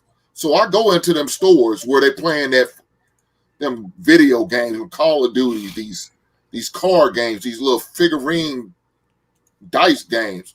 And I'm looking at it, I'm like, God damn, these dudes, they live in here. This place stays open like tonight. It opens at 12 noon. It'll stay open at 12 midnight, and they will be in there after close, just sitting there looking at each other playing this game. They have no life outside of this. Yeah, that's So, as far as somebody else, you noticed it too, huh? but you got the vibe too. It's funny because you see girls in there too, and they're awkward, and they're scared to talk to the guys in there. I said, y'all have something in common. Exactly. But here's the thing, sir. Here's the thing. They look at it like they just the same. We just enjoy playing the game. Screw anything else. They don't. Again, it's anxiety. Like they're afraid of rejection. That's what it boils down to. And it's easier and more comfortable to just play a video game. That video game is not going to reject you. It's just like they're not thinking about this while they're doing it. This kind of stuff is not in their head, but this is what's going on subconsciously. The video game is not gonna reject them, but a woman will. But hearing that way that young man was talking, he realizes it. That's why he was saying what he was saying. He said, "Yeah, I feel like we're entitled to that, but we're, you know." Then he came up with all these excuses, right? He started run off some of the reasons. Well, they just don't talk to me. But I don't know. Like I said, when I was younger, man, we played the game. You know, we went to the malls, went to the movies, the skate arcade, arcade, exactly. like that. The video arcade, the ballpark. We played a game called "Who's Gonna Get the Most Numbers." Yeah, we played that. Wow, I haven't played that game in 20 years. Oh, wait, hold on, y'all. I'm sorry, Dan. I did not see you back here, Dan. That's the shit we did in order to get girls. I felt like we was confident, and guess what? We got rejected. But a lot. I did. We kept it moving. We kept on. And the thing is, my odds are better the more people I reach out to get more than my boy. So, and see, the thing is, Hank, you had it way better than I did. I got rejected left, right, and center, especially with black chicks. Black women don't like me. I'm just not their thing. Damn. So I'm not. Look, here's the thing. Here's the thing. That didn't stop me from approaching them. Exactly. Some said yes, some said yes, but the vast majority of them have said no. You know what I'm saying? But at the same time, what I'm saying, my point is that I didn't stop. I understood that rejection is a part of it. Most women, period, are gonna say no. You're gonna hear no a lot more than you hear yes, no matter who you try to date, no matter what race or whatever. You're gonna hear no a lot more than you hear yes. But black women, y'all are savage with it. Look. No woman on the planet has ever made me feel more worthless than a black woman. Y'all are a mess. I'm serious. Was it that bad? Damn, bro. I'm saying, look, black women are savage. They flat out told me, "Oh no, you don't look good enough." Oh, what? To my face at the dinner table on a first date. They crushing you, bro. And how long ago was this? Bro. How long ago was this? Last night. No, it wasn't last night, man. But that's been a good 10 years ago. Hey, 2013 10 years ago. Hey, he's still affected. 13, 14. How can I not be? Here's the thing. How can I not be? How can I not be? Man, no, hold on. I'm educated. On to the next, baby. I'm educated. I work out 6 days a week. I make decent money. I take care of myself. I got good genes. Okay. No, the thing is, and I love black people. Love black people. So that level of rejection, how can they not affect you? They don't love me back. So I mean, but here's the thing. I don't make no bones about it. You know what I'm saying? It's like, hey, okay. She said no. Let me ask somebody else. It's because you have confidence. These guys that we showed you the first 2 videos, they don't even feel confident in themselves. So when you approach a lady, you know you're a good man, or you could bring something to the table, right? So you're like, well, let me introduce myself. She won't, regret it, but she got to get to know me because you, right? You know that you'll be able to offer a lot, but they're not even giving you the, the time of the day, the black ladies that you're talking about. And like I say, women like that are missing out. I was gonna say too, the confidence thing. I was gonna add one thing I seen in the video. The guy said he lost over 100 pounds. So if you are already 300, he looked like he's probably about 200. So if you about 350, you are already gonna a lot of women are not gonna want you. Yeah, unless you're you a big boy. Wait, you're a like, big boy, and you player. crying about women that like you? Come on, man. Come on, now Yeah, you're a big dude. Prototype different. You're a football player, so they understand it if you got a little weight on you. Yeah, You know, yeah, that's true just too. like But job, you know what I'm saying? And then he was talking about he was looking for jobs. Like, come on, bro. Like, if you ain't got no job and you big, you already got an L. You know what I'm saying? So a lot of times these guys, they don't they kind of do what women do when guys say, hey, women, we want this, blah, blah, blah, blah, blah. And then the women say, no, I'm not listening to you. I'm doing this, right? And we get like, why are you doing that, right? This is the male side of it. The male is like, oh, well, women say, hey, I want this, blah, blah, blah, blah, blah. And you're not doing none of that, you know? So that's why I kind of got from the videos and stuff. So it's I mean, like I said, here's the thing. Also, ladies, do your boy a favor, or do all black men a favor. Watch how you reject men. Like, seriously, because look, you're not tall enough. Look, here's the thing. I'm 3 inches shorter than one chick, right? I'm 3 inches taller than her, right? This chick tells me that I'm not tall enough, and she wearing heels. You know what? I'm just like, well, hold on a second. Look. This is a different woman than the one who said I didn't look good enough. I'm just saying, ladies, y'all want some more money. That's all. No, I ain't I'm not telling you anything about my finances. That ain't none of your business. That shouldn't matter. At this point, if I just met you, why does that matter? I'm not telling you I'm not saying you tell them about your financial, but if a woman rejected me, you know what I'm saying, it was like, oh, you're too short, then I take it upon myself like I just didn't do anything. I don't believe women's preferences. I don't either. The thing is, you shouldn't, because here's the thing: women don't know their own preferences. Exactly. So women will pray. Hey, y'all, it's my fault because I got Mandrell to talk. Now you don't shut up. Stop. Women will pray for what they want. They'll pray for what they want, and they'll get it, and then say no. You'll pray for what you want. You'll get it, and you'll say no to it once you got it. So they do it's that. It's the craziest thing. Like, I don't understand. Like, it staggers the imagination, man. Y'all black women, y'all savage out here. I disagree with these red pill dudes and this manosphere BS talk. I disagree with all that. However, I do understand where the anger comes from. I understand it, and their anger is valid, and y'all did it. It's not anger. It's not anger. It's more frustration, if anything. Hey, some of these dudes out here angry. So you hear some of these guys say, man, dog. Some of these dudes out here got problems. I'm 5'7". I've had women. I had a woman who's like 5 foot even said that I'm not tall enough. Seriously, right. You need a ladder to reach the top of your refrigerator, and I'm too short. Are you effing serious?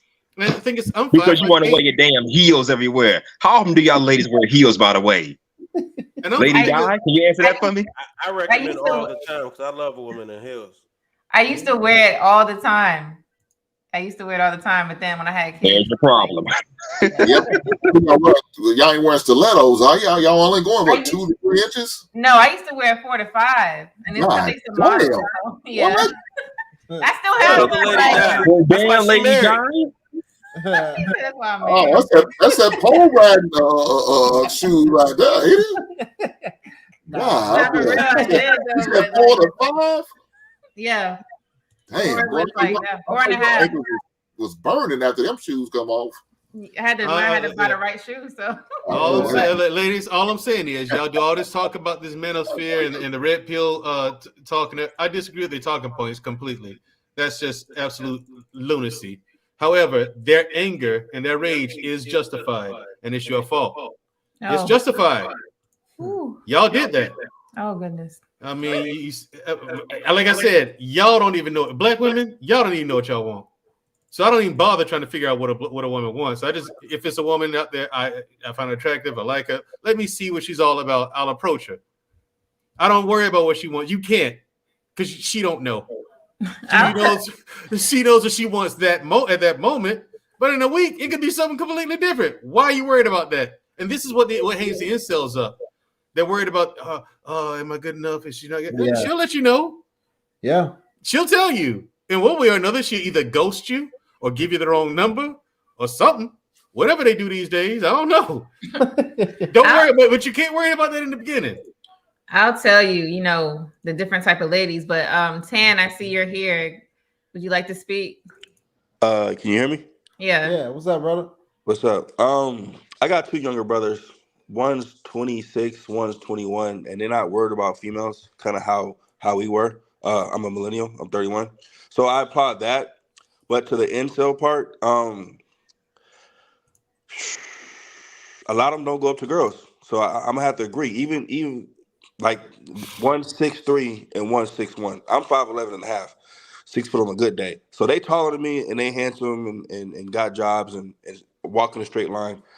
But they don't be going up to girls. And I tell them, bro, the worst thing she can say is no. And they really, in the movie theaters and the mall, don't really care about talking to females.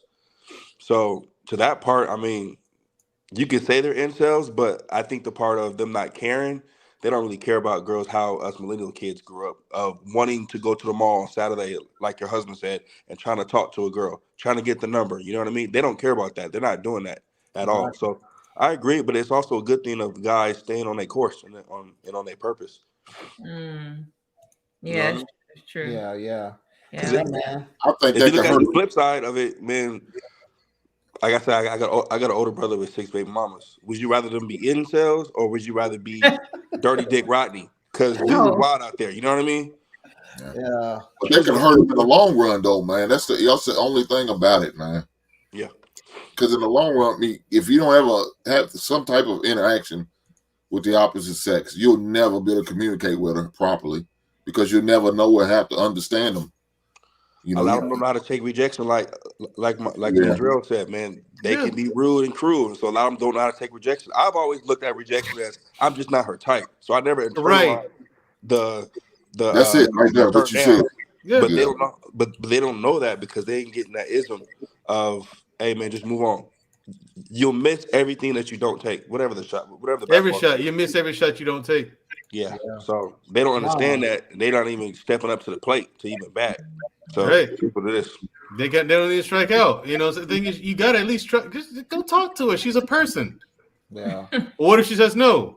Tell you, hey, what can you do about that? I used to do the fat women dirty. Back in the days, I used to talk to the fat women on just to get my practice. Practice how to speak and talk to, have conversation. I'm being honest, big brother. That's how I learned to talk to women, by using fat women. I'm just being honest. Talking to them, there's no difference. You talk to a slim, pretty woman. They still women. They're still You women. just Yeah. learning how to communicate with them. That's it. I would go in the club, pick up fat women. I dance on like I was a goddamn stripper. Them little skinny whores be like, ooh, ooh. Yep. We I did done that dance too. on her like that. Then I go over, then they be ready to dance. Oh yeah, I want to dance. Well, come on, man. That's what I do. I was gonna say I had a problem with this. Thank God for the fat hoes. Boy, they help me a lot. Man, I was gonna say I had a problem with this. I wasn't no incel or nothing, but I think I had a problem with like kind of like going up to women. Like a woman had to show like she was interested in me before I even did anything. So I was one of those type, you know what I mean? Because I never light skin privilege. It's not light skin privilege. He said this before, but I was like, you know, I didn't think it was because he didn't want to go up to him. No, so it's you're like, no, it's like because you know what I mean, just like y'all said, some of these women are reckless with their mouth. They're savage. Yeah, so I didn't want to like, and that's why some of these guys were like, man, well, F you did, get the F out of here. that would have been you. You know what I'm saying? That would have been you. I ain't want to be no rage quit dude. So Yeah, because when James feel disrespected, it's like, woo, you better step back. So because I be respectful to everybody. I make sure I respect everybody. I agree. You know what I mean? When you're making great points and all that type of stuff, right? But if you be disrespectful, like I didn't want that shit. So now you finna get the fire right now, motherfucker. So Jack, let me ask you this: who came on to who? He's on me and you. He got lucky. Okay. I came, for the first time in my life, I came on to him for the first time. I never done that before, but I was like, "Nah, this is a good man. I'm gonna snatch him before somebody else snatch him." Yeah, and that was my approach, but that's not what I was used to. You know, as ladies, we're used to men coming up to us, and that's how it was my whole life. But then seeing him, it was like, know your worth, King. No, no, I'm joking. No, but no, man. But then after that, I just said one that's thing to him, and then he took over. I had to do much. It's not, but it's not. It's the way she did it. You too. ain't gotta say it. Man, she be all shy and stuff, but she was like, man, like, it was like the humble approach. Like she said, I needed a man like you in my life, type of deal, like something like that. Look, see, look. You know what I'm saying? After she said that shit, I was gone. I was like, yo, we gonna do a pimp game down on you, huh? You know, because like I was want to make sure like I was respectful and stuff like that. You know what I'm saying? See, what you should have said is, man, you probably said that to all the guys. Shoulda. No, man, I seen like the good qualities and stuff. So that's what kind of like, you know what I mean? I was like, yo, she a good chick, whatever. So, you know what I mean? Whatever problems we go through, it's gonna be worth it. So that's a good outlook. I didn't look at it like that. But I was missing. We missed a lot of comments. I'm gonna play there's more to this video, but let me make sure. I think it was right here. Travel one. Okay, says, smart women avoid this type of male because they seem unstable. Women like a confident, nice man. That is very true. Travel one, very true. I can't, like, if they're not confident, then it's like, how are you gonna be able to lead? That's how I look at it. Just Rule says, yes, I agree. This newly growing incel epidemic is primarily an issue afflicting the Western world. Lazy young white males with no social skills over playing video games and watching porno. Stain. Okay, Prototype says, why is so why is everyone demonizing the video games? Let's talk about it. Why? I love video games, and I'm an old man. Shoot, I'm not against. I don't think nobody demonized the video games, did we? Yeah. Everybody. When you spend too much time playing them, maybe you can find some balance. Games. Why y'all hate video games, man? Like, I was talking about them playing them damn. They was playing them damn board games. What? You mean the tabletop joints? Yes. You never seen how old are these people? They some about old as me. No, they used to do that in college. They would take over the whole media center and be getting it on. Like, okay, those are college students. I get it, but that's why I asked: are they in their 30s, 40s? Man, I'm sure they still do that. 20s, 30s, 40s, and 50s. Yeah, older than that. I've seen an old look like a grandfather and his grandkids and his son. They was all in there. They had the between the card games and these, like, they look like Dungeons and Dragons type figures. That's what they remind you of. Or remember that what's that game called Task? Yeah. Y'all remember that board game? I remember that. Yeah, that's what it remind me of. But yeah, they be in there rolling the dice and doing what they do, man. I mean, video games. I play some spades now. But yeah, I play spades. I'll play dominoes. Those type of cards. But video games is fun. Like, I used to play it with my dad growing up, and you just get lost. You want to, like, I used to play. My favorite was Crash Bandicoot, Frogger. You know, the adventure type games where you have to complete boards and get to new levels. Mario. You know, go up to like 20 But levels. There's nothing wrong with video games. But I mean, you know, I don't know. 8-bit games though. Yeah. Later down, you know. You talk about Nintendo and Atari. Look, y'all talking about like somebody said Call of Duty and listen. Yeah. That's how long I haven't played, but I see why you guys like it. That's what I was trying to get to. Like, you know, the games are fun. It's something that you just get attached to, something different that we don't see outside in the world. So I get it. I don't know. I can't really talk about it as much. I don't see nothing wrong with it. I just see like if you playing too much. Yeah. Like it's too. That's all I look at. I don't care. Yeah, you said 12 a.m. to 12 p.m. Like yeah, that's they been there playing that board game like that. But look, I know what you're saying, Mark, because back in the days, I used to play Nintendo. We used to play Double Dribble and Tecmo Bowl every Sunday after church as a context for push-ups because we ain't had no damn money, so we played for push-ups. Loser got to do push-ups. 21-0 is a skunk. The game's over. Ain't no, we don't. 21-0 skunk. Yeah, 21-0. That's a skunk. You done. Yeah. So. Yeah. But the games are different now. They more. Man, you talk about the black women are vicious. These games are vicious. I'm like, God damn! Look how graphic these games are, man. Yeah, they have gotten. I'm like, I try to play with them. I said, I can't keep up, man. You can have this. Man, Christopher asked some conversation. He said social media has made social interaction difficult for most young people these days. So it's How? making the incel community Oh, worse. yes, it has. I agree with that. But all you got to do is talk to a person. How did it make it hard? But this is what Because they got options on social media. They don't need to talk to people up close anymore. That's I don't fake. know. There's no options on social. You ain't got no options on social media. Trust me. That's the same thing I said. I was talking to somebody on some website that you're probably never gonna meet. You don't know who the hell they really look like behind that computer screen, and you call that having an option? What the hell? Man, I remember being young and the internet just came out, right? So I remember the dial-up, you know what I mean? You was on the phone and all that type of stuff, whatever. So Like, you couldn't use the phone at the same time. Yeah, exactly. Yeah. Yeah, you had to get off the phone, and then trying to Me and my mother used to fuss about that all the time 20 plus years ago. Believe me. Yeah, exactly. So I think we got a mixture of both. And then the older generation, y'all had to go out there and get it.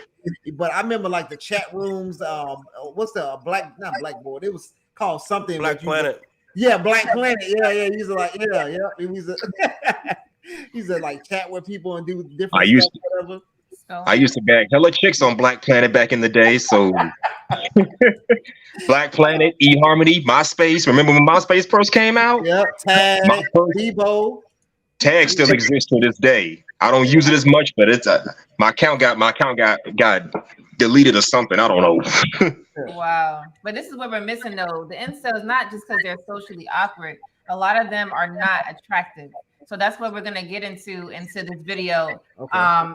And it's a different type of attraction that women are looking for. You don't have to be fine, but you cannot look like this, what I'm about to show you. Also, women, they like men that they are sexually attracted to. So that's why if you go up to them and they're like, no, is because they just don't feel that sexual attention. That's how it starts. You don't have to be fine to get that sexual attention. So that's why you see, a lot of men start working out. Like I've seen guys that were not cute at all. And what they did was they started working out, making their, besides their face, their, body look very attractive to what women like. And then they was able to get more women like that, even though let's say they weren't as cute, but they still was able to get it more so. So let's get into more of what I'm talking about. All right. This self-identified incel was arrested for planning to massacre thousands of women.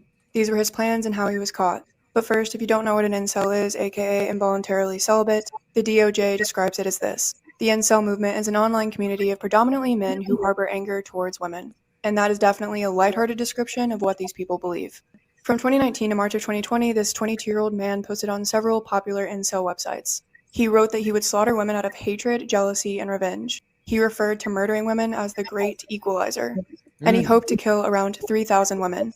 On the day he posted that, he also searched up sororities at a university in Ohio, which is where he lives. On January 15th, 2020, he searched planning a shooting crime, as well as when does preparing for a crime become an attempt.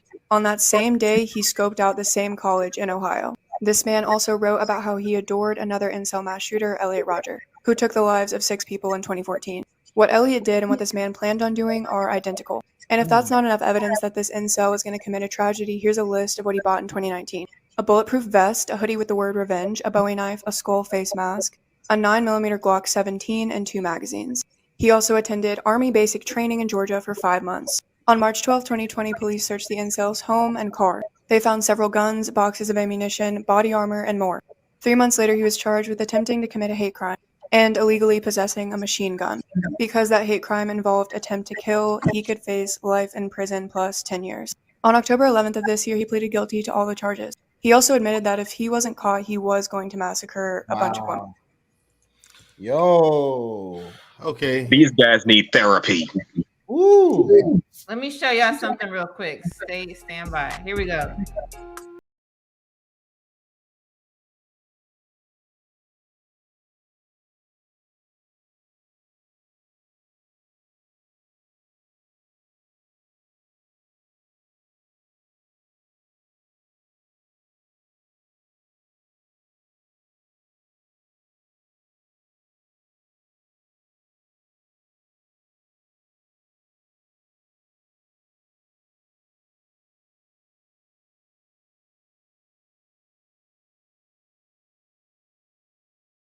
What did he look like before? Still ugly.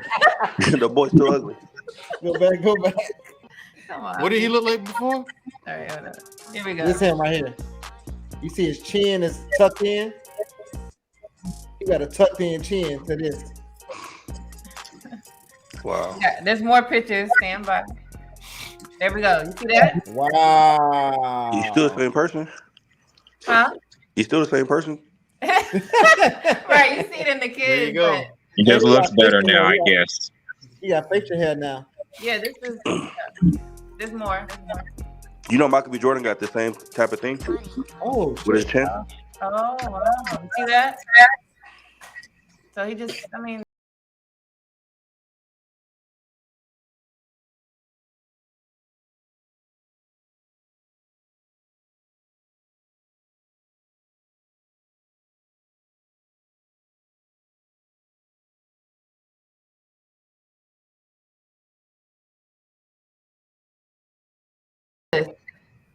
I see the slight difference. It's not bad, but it's teeth. It makes him look different. Now, regular teeth, he looks good right there. He looks like Freddie Prinze Jr. Oh, Cut that beard, whatever it is. What's up with those sideburns? Whatever it is. Okay, so this is definitely a transformation here. my gosh. So yeah. I see the difference, but damn, that sideburn. Did he get a nose job too? Yeah, he did. It's a little blurry, but you can see the difference. Even though he still look crazy as hell, but very big difference.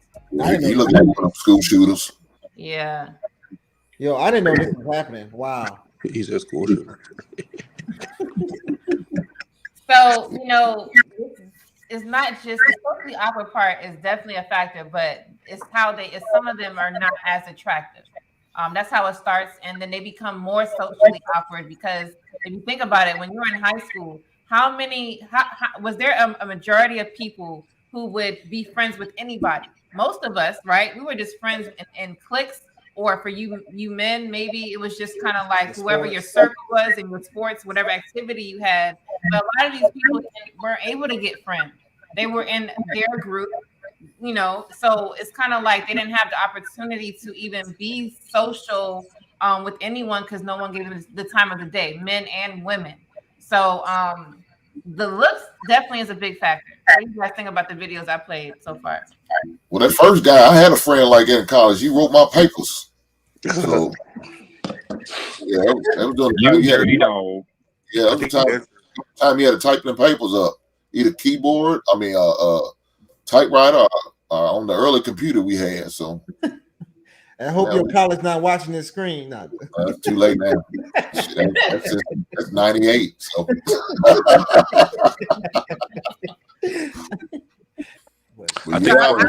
I'll start with you, Stan. Yeah. I think for a guy, I think for a guy, man, you just gotta look within and look in the mirror and see what you got to change and find solutions. So for me, for example, my lips were bigger. My lips were too big for my face. So like my sophomore year in high school, I was already in football. I started working out and gaining weight, and I had got more attention from females.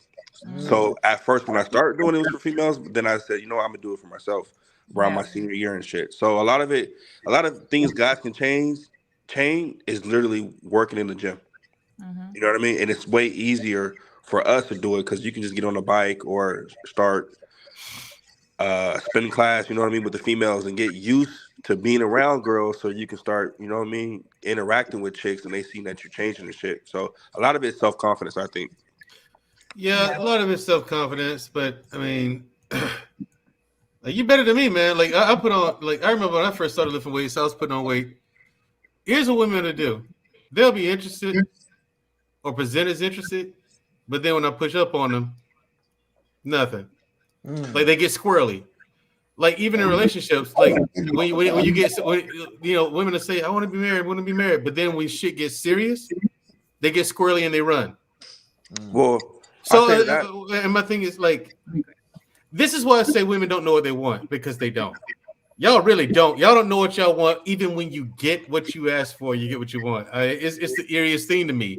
I'm a man. I got a man's brain. I'm done trying to figure out what women want. So then, no. So then you gotta tell them. So then you gotta tell them. So then you gotta tell them what they want. So, but then you're a man telling a woman what to do and telling her what she wants. Who cares, bro? Like when you go up to them and you talk to them, you gotta have what you call charisma. You know what I mean? Oh, well. So when you have charisma and you know how to talk to them, you're not really demanding them. You just tell them, "Hey, man, I'm good for you," without saying I'm good for you. Come fuck with me. You know what I mean? I agree with that. Yeah, because I know a lot of guys with good mouthpiece. They was ugly, but they had a good mouthpiece. Yeah, that's the thing. And then, but then he'll go up to her and talk to her. She'll go for it. Meanwhile, that guy looks nothing. If you ask her to describe a man how he looks, the guy she's with looks nothing like what she'll describe. Yeah, nothing like it. I told you, y'all don't know what y'all want. I've always wanted like, James, am I right? They don't know what they want. Hey, he made love to the mind now. You know what? Hey, yeah, there you go. I've always wanted it as like having me is what you want. Without me, you know what I mean? You're gonna be in the dark. So before I even step to the chick, you already gotta have in your head, I'm the prize. If you step to her like she the prize, bro, you already working from negative. You're already done. If you would step to her like she's a prize, you like, oh, thank you for giving me a hug. If that's in your head, you ain't gonna say it out loud. It's like if it's in your head, you're done, man. I mean, it's not a prize thing, right? You got to think. You can't have that mindset as the champion. You know what I'm saying? Champions win prizes. So yeah, and here's the thing. Here's one tip I give all the incels who's probably watching this: don't beat your chest about your accomplishments. Just accomplish shit, and if they ask, just so, I did this, I did that. If they ask. Hey, have you ever done this? Yeah. What happened? Well, this didn't happen. Blah, blah, blah. Oh, okay. And, leave it at that. Don't beat your chest about it. Don't go down a long laundry list of stuff you've done. Sometimes I was short, man. I'm like, if you short, you braggadocious, though. You know what I'm saying? So what now? I said, when you've been too braggadocious, that could scare them away too. Right, exactly. That's what I'm saying. Don't brag. Just if they ask you, have you done this or the other, then you answer it and say, yeah, I have done that. And like, do you have a degree? Yeah, I got a degree. Where'd you go to college? Blah, blah. I went to college from this year to that year. What's your degree in? It's in this. Answer each question individually. They ask you one question, don't go down a laundry list of stuff you've done, man. I mean, because I've seen guys who do it. Guys do it, man. They just and they won't shut up. You don't tell no black woman you went to college. What's wrong with you? You tell them you sell drugs. You went to college. Hey, I'm telling you, went for one semester. Wow. I dropped out. Then go get this money. Wow. Then they'll be all up on you. Sam, what were you about to say? No, I would say sometimes I wish I was like short, because like when you short, you ain't got nothing to lose. And it seemed like, you know what I mean? Like the short dudes with nothing to lose get all the girls.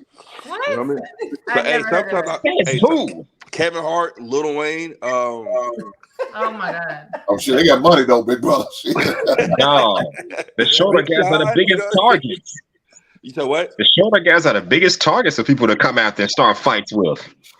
I mean, not talking about like man to man, but like with women, I mean, being short, man, shit. Hey, she should look at you like, damn, you got confidence coming at me, and I'm telling you, hey, it is what it is. You know what I mean? Yeah, I mean, the tallest she got. Once we lay down, we out. Yeah, I mean, well, I've done that before. Me and her the same height. I've done it. I've dated a chick who was 6 foot tall. I'm 5'8". Like it don't matter to me if I'm gonna approach you. Yeah, I'm 5'8" too. The short comment. I don't. Yeah, my height. I don't care. Like, I'm short. I'm 5'8". That's my lot in life. You just gotta have more muscle. As much muscle, you know what I'm saying? I got that. Yeah, you got muscle, and it makes up for them inches. You know what I'm saying? Your height, like you know what I mean. So that's true. Hank, how tall are you? Oh, Hank, how tall are you, Hank? I'm 6'3".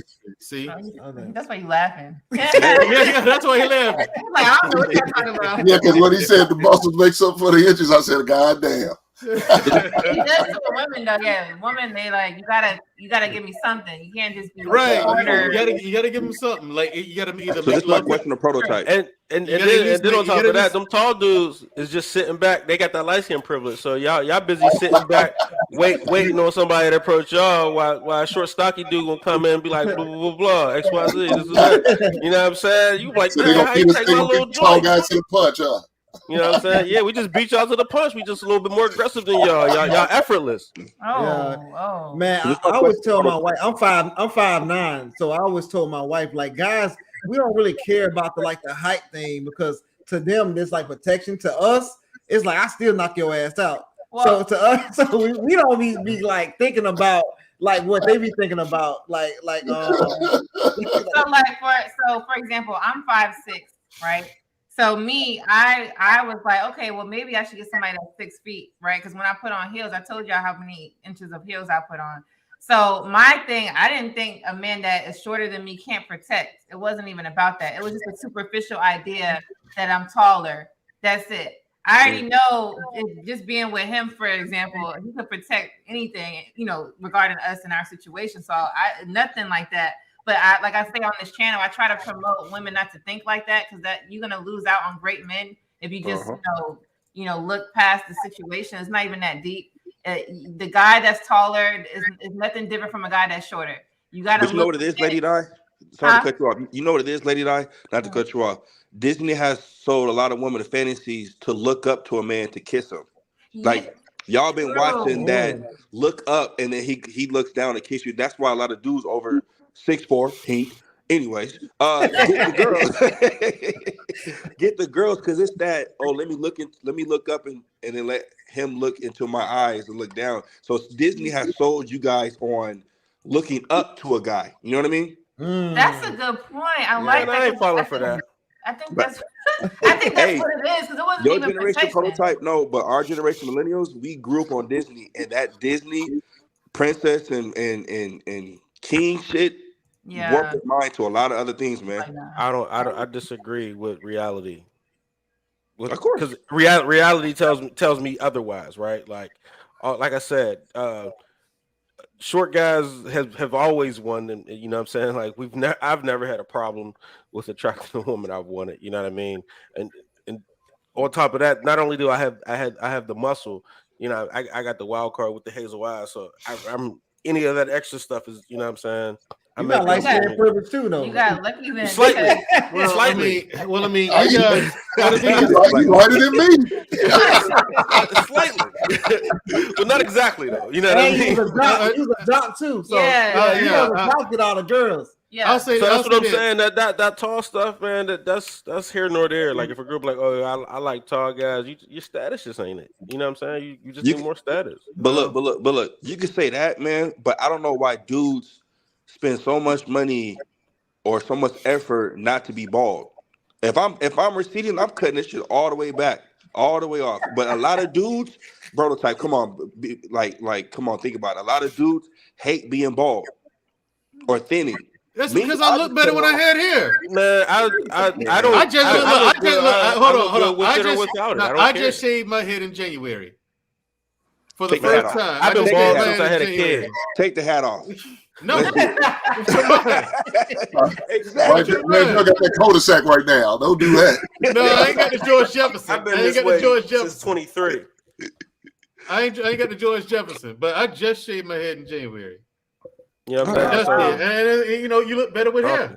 But my thing is, a lot of guys, I hear them talking. I'm like, well, either y'all lying, or y'all niggas just got lucky. I got rejected a lot coming up. As a teenager coming up and as an adult, I've been rejected a lot. So you a former incel. But these incels kill me because I'm like, that shouldn't stop you. Yeah. That's a part of life. You're gonna hear no a lot more than you hear yes. She wasn't into you. Yeah. It sucks. Okay, but go and try to find another. It's a numbers game. The more you approach, the more you increase your odds of getting a catch.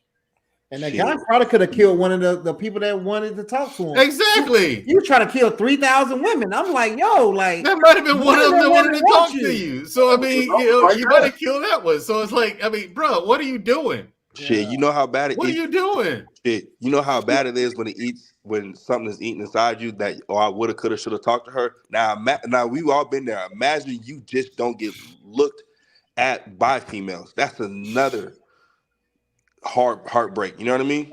Yeah. So a lot of us probably don't have that issue, but I'm not saying how about you go to the gym or something? Some dudes don't have that. It's like Lady Dot said. You got to give us something.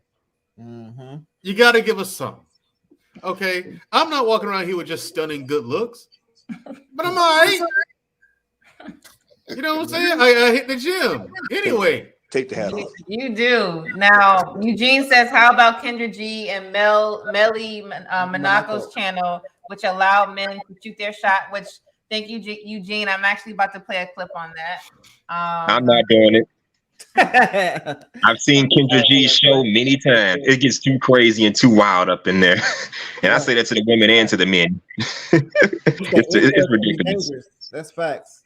Yeah, they can be. Isn't that type of surgery dangerous and risky? Oh wow, I didn't know that. I don't know. Well, I think all surgeries are dangerous and risky. When you think about it, they all got risks. Yeah, because they gotta give you anesthesia, and there's always a chance that you won't wake back up once you go into anesthesia. Always. Exactly. So they're all dangerous and life threatening.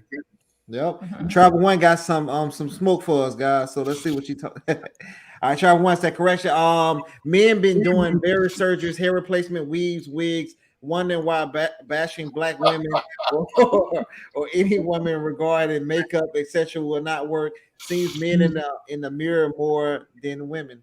She said she seen. I'll say, look, I've said this before on the panel. I said the whole thing with the wigs, I don't understand because it don't stop us from approaching them. Don't stop us from dating them. Don't stop us from marrying them.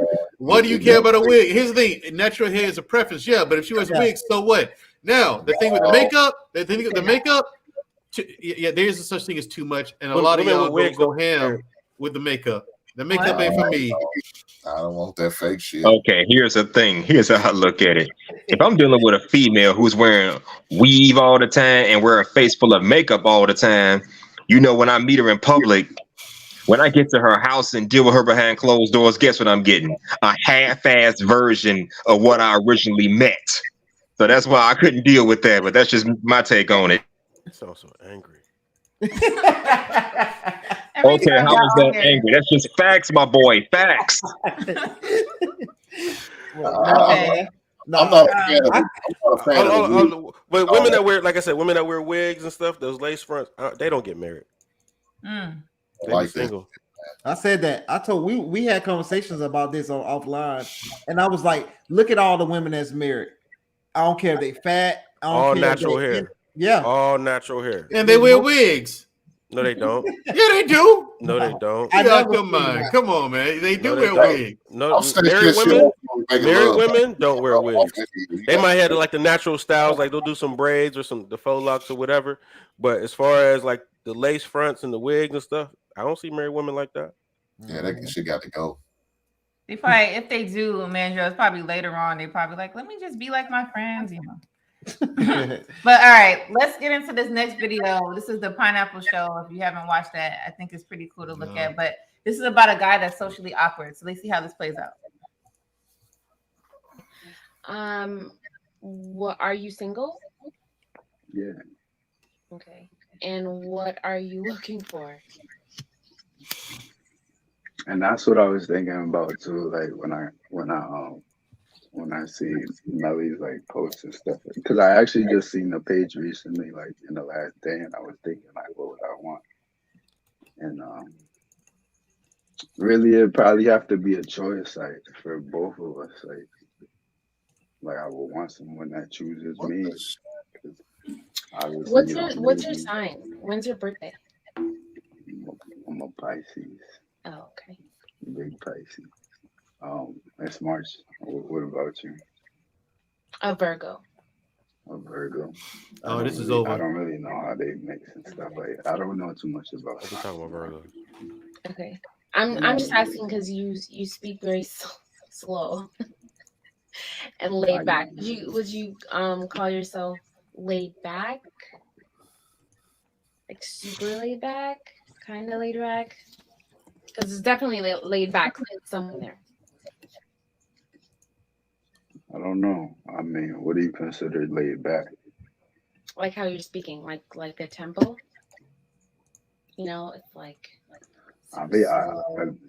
I think I've always got this. Like people always tell me I've talked slow. Yeah. I mean, I didn't know how to like really take it. Is it a bad He's thing raised by his mama. to you? In your opinion, you think it's a bad thing? Yeah, it's so annoying. All right. I mean, I can't really change my voice. I mean, just find somebody else, I guess, that talks a little bit faster. Wait, I don't Pushy, really how old know. are you? I'm 25, Okay. so we're probably like the same age. We are. All right, so you have my Instagram. I don't think I do actually. I'm gonna put it back on.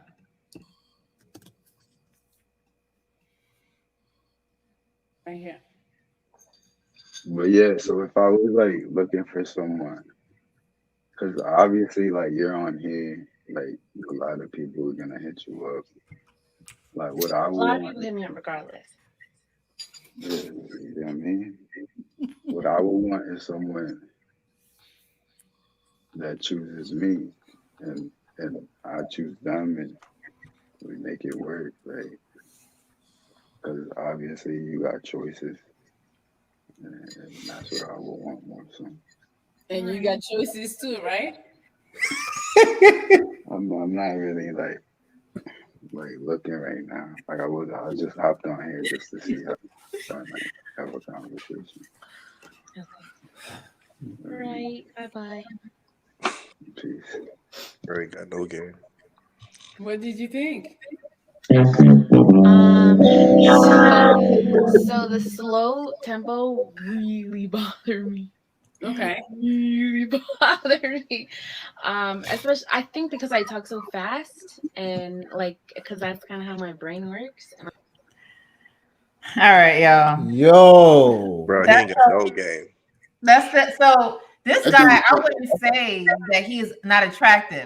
He looks pretty decent, but his social awareness and social cues, everything is not good for him. So what y'all think about that?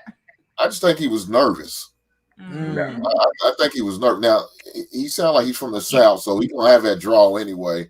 So he's probably going to talk a little slower than what she's probably used to. But I just think he was nervous because he that's what he sounded to me like. He was nervous with a little bit of confidence, but not enough to really to be online doing that. Not for real. Yeah. He been better off, one-on-one and not that everybody's, got the eyes of the world on him, paying attention to what he's saying or trying to do. He might have fared better then. But she seemed like she was lightweight into him, but it's, it's kind of, his slow draw, But if she realized maybe where he's from, she could probably understand. Maybe, I don't know. He ain't have no game, man. Yeah. Well, here's the thing. Here's the thing. You can get girls without game. I don't have game. I don't. Look. I don't have game. This thing. Okay, so let me ask you the question, Madrell. If a girl asks you, what you looking for, what you gonna say? Or well, I'm not gonna sit there. Well, here's the thing. I'm not gonna sit there and say, So what you gonna say? What you gonna? Hey, there's only a couple answers. Exactly prototype. I'm into girls like you. Oh, that's corny. She knows you full of shit. Of course. That's beside the point. But that's beside no, the point. you started off with the wrong foot. He said I'm not really looking for nothing. That's what he said. Yeah, right. He said he wasn't really looking. So here's the thing. He answered her question and she said, okay. And she said, no, he said he wasn't really looking for nothing. So I mean, what did he expect? Let's be honest. What did he expect? So you why tell you a go up woman, there? I'm not really looking for nothing. Exactly. To me, Why'd you go up there? Somebody like that who's going to be nervous, he should have had a script. Exactly.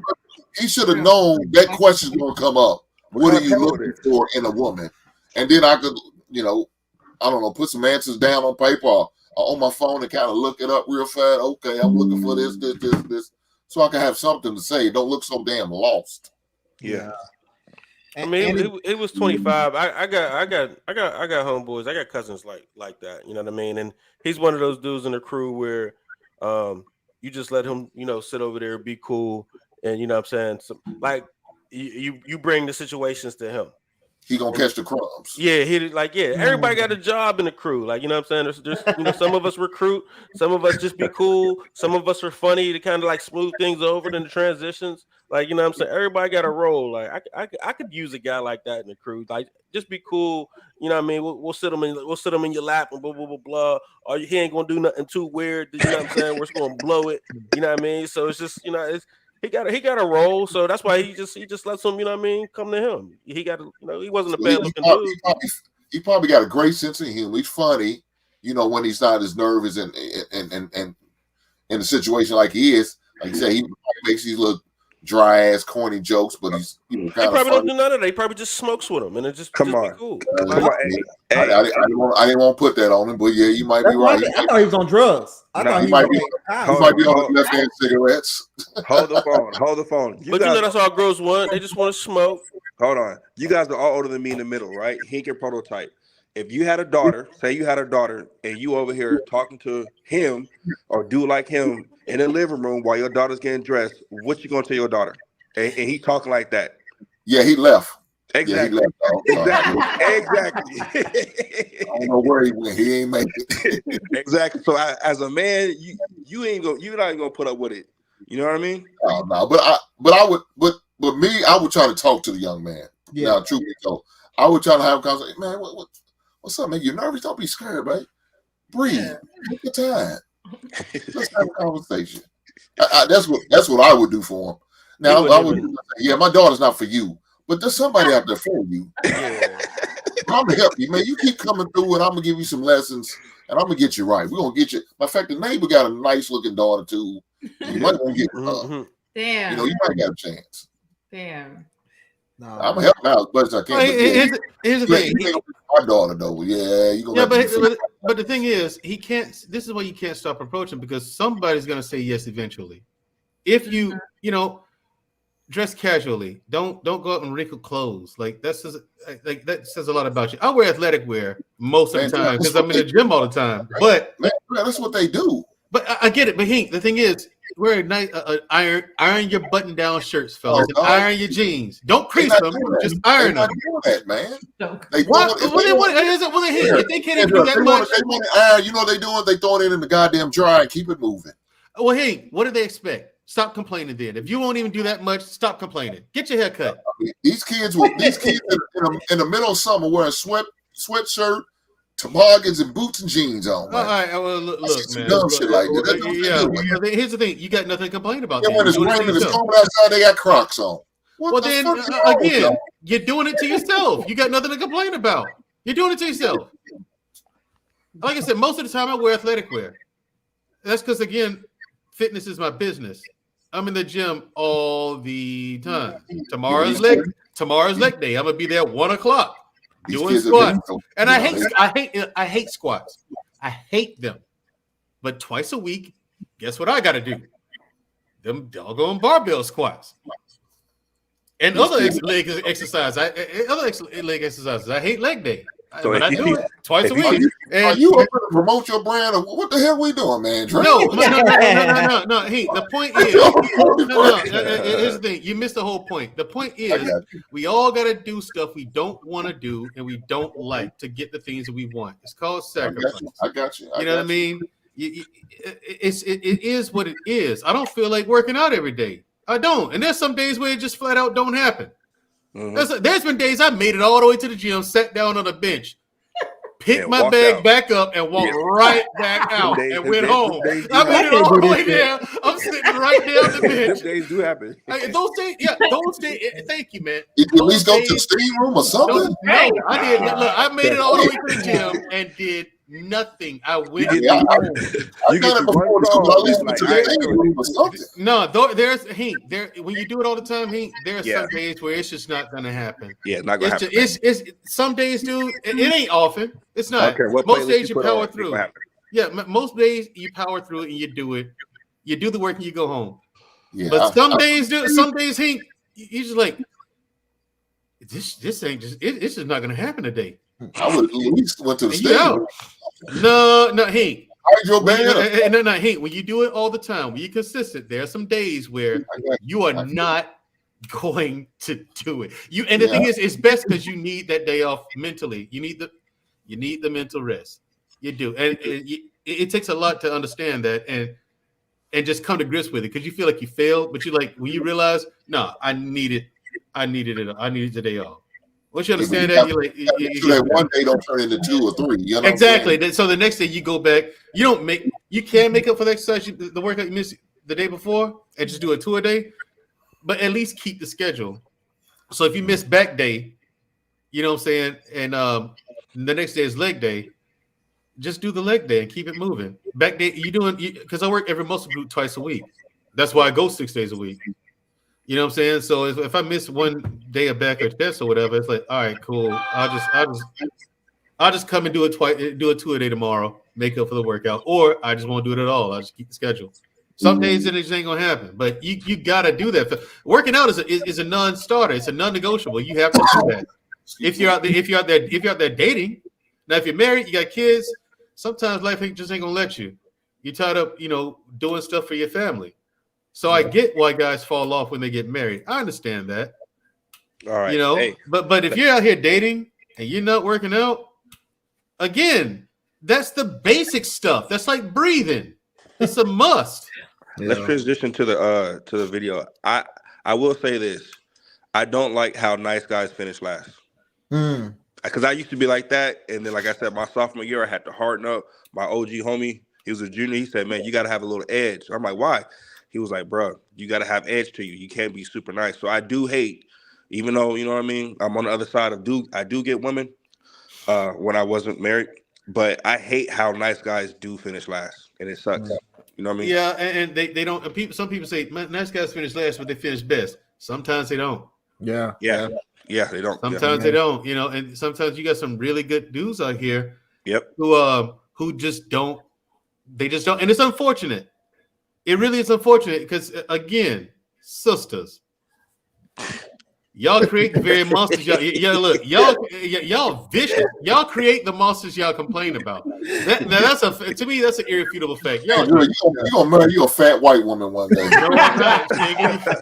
It's gonna be white. Where you in Texas, Montreal? No. I'm moving to Texas, but I'm in Alabama right now. But I'm moving to Texas. I'm trying to marry a sister. You ain't gonna get one.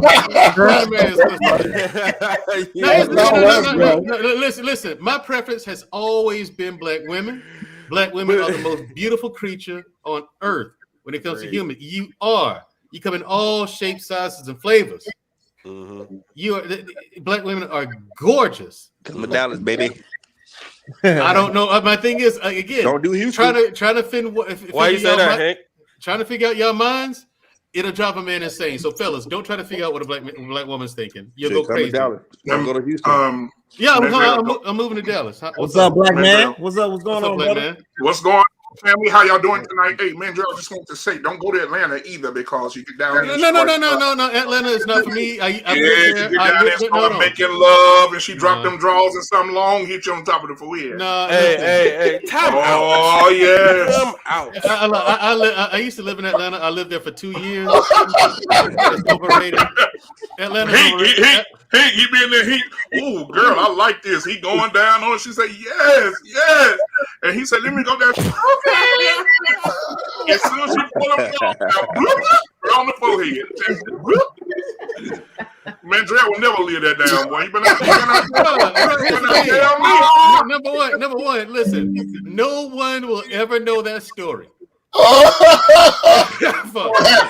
To include the other person. No. The other person won't know. Listen. If that ever happened to me ever in life, the other person won't even know that story. You got to go. Can't kill him. No. Look, you got to go, and no one can live to tell that. No one can live to. You got to go. Hey. Now, James and Lady Di said that I can clean up the scene. I told Mandrell them this. I think Hank was in the back when I told him this, but I used to sell cars when I was 19, 20. We went and we test drove the new cars for the upcoming year. And there was a young lady, a man in the casino. and that was with us, and he met this girl, and from way back 100, 200 yards out, she's like, damn, okay, well, you pull you one boy. So he went to the hotel room with her. You know, hours passed. Next thing you know, hey man, open the door. What's wrong with you, fool? He said, I swear to God, if you tell somebody, I kill you. I said, what? He said, I went in the room with the girl, man. We were kissing and everything. Everything was good, man. He said, man, the best head I ever had in my life, bro. And I said, well, good like that. I said, damn, what you have to cry for? You killed her? He said, no, man. I went down. She told me I go down on her. And I went down on her, man. She pulled my penis down. And his dick hit me in my forehead, bro. That shit ain't funny, bro. I said, damn. I said, boy, he said, please don't tell nobody. I said, ain't gonna tell nobody today. Huh? Oh, Lord. What? Oh, wait. I told man, I said, is they still living? He said, man, please don't tell nobody, man. I'm just I on that. And dude, it changed that man's life. Like he didn't play no more. He didn't joke around no more. He was serious all the time. That really affected him, bro. he was traumatized. He was like 3 strikes. Wow. Do you need to see it? Yeah, it was. Man, can you imagine? No, I can't imagine, and I don't. Oh my God, bro! I cannot imagine it. I can hear it now. We're here, Fox 4 News. We're here live. Where allegedly a grizzly bear threw a duck through the window. I mean, listen, it would be horrible on that person. I couldn't. It would be bad. Dang, Yeah. I can't imagine. And he said it was the best he ever had too. Oh Man. God. I never Man, said that. his thing. Hey, they was doing something. They did something. Dude, what was the best he ever had? the way he was talking, she could suck New York through Kansas, and it ended up. It was a whole dang-a-lang down there. Boy, hit him right across the forehead like a ruler in kindergarten. He didn't say it was bigger than his, did he? Oh my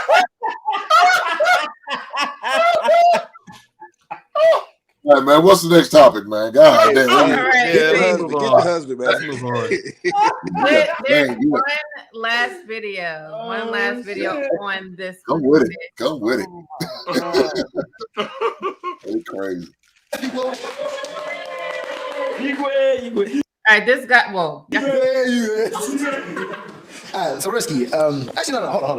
Look at all these beautiful girls right now. Yeah, no, bro, you're gonna have your time to shine. So write down the name of the girl that you're feeling the most. Don't let them see though, bro. You have to keep it nice and secret. You're very excited right now, I can tell. Very, very, very beautiful ladies, beautiful creatures, beautiful ladies, beautiful.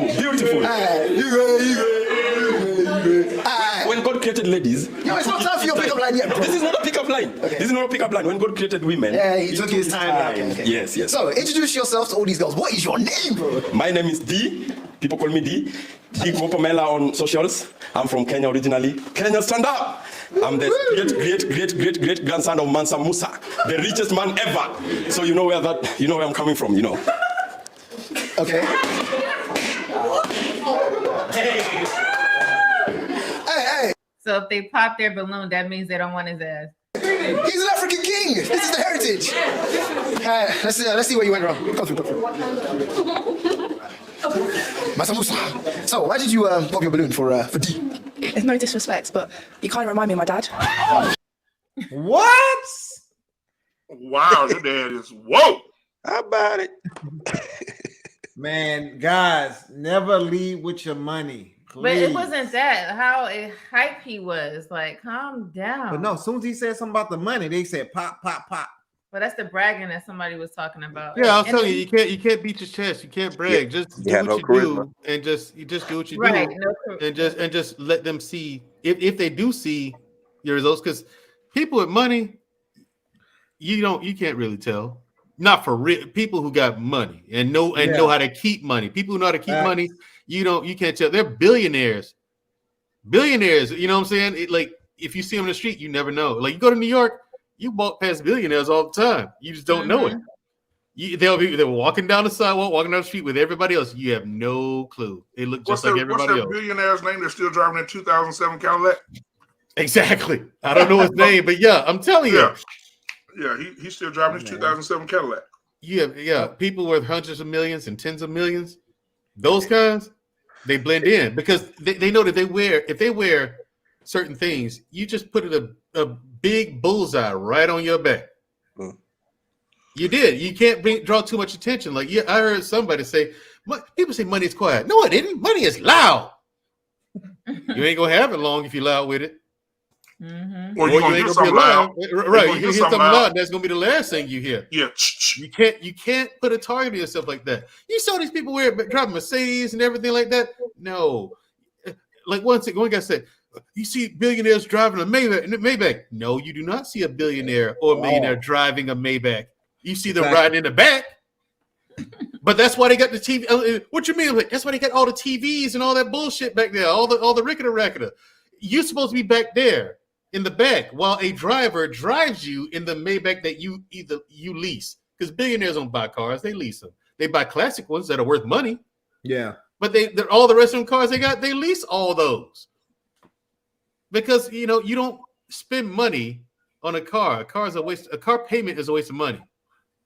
So if you can buy it outright, and take 50 grand and pay a driver.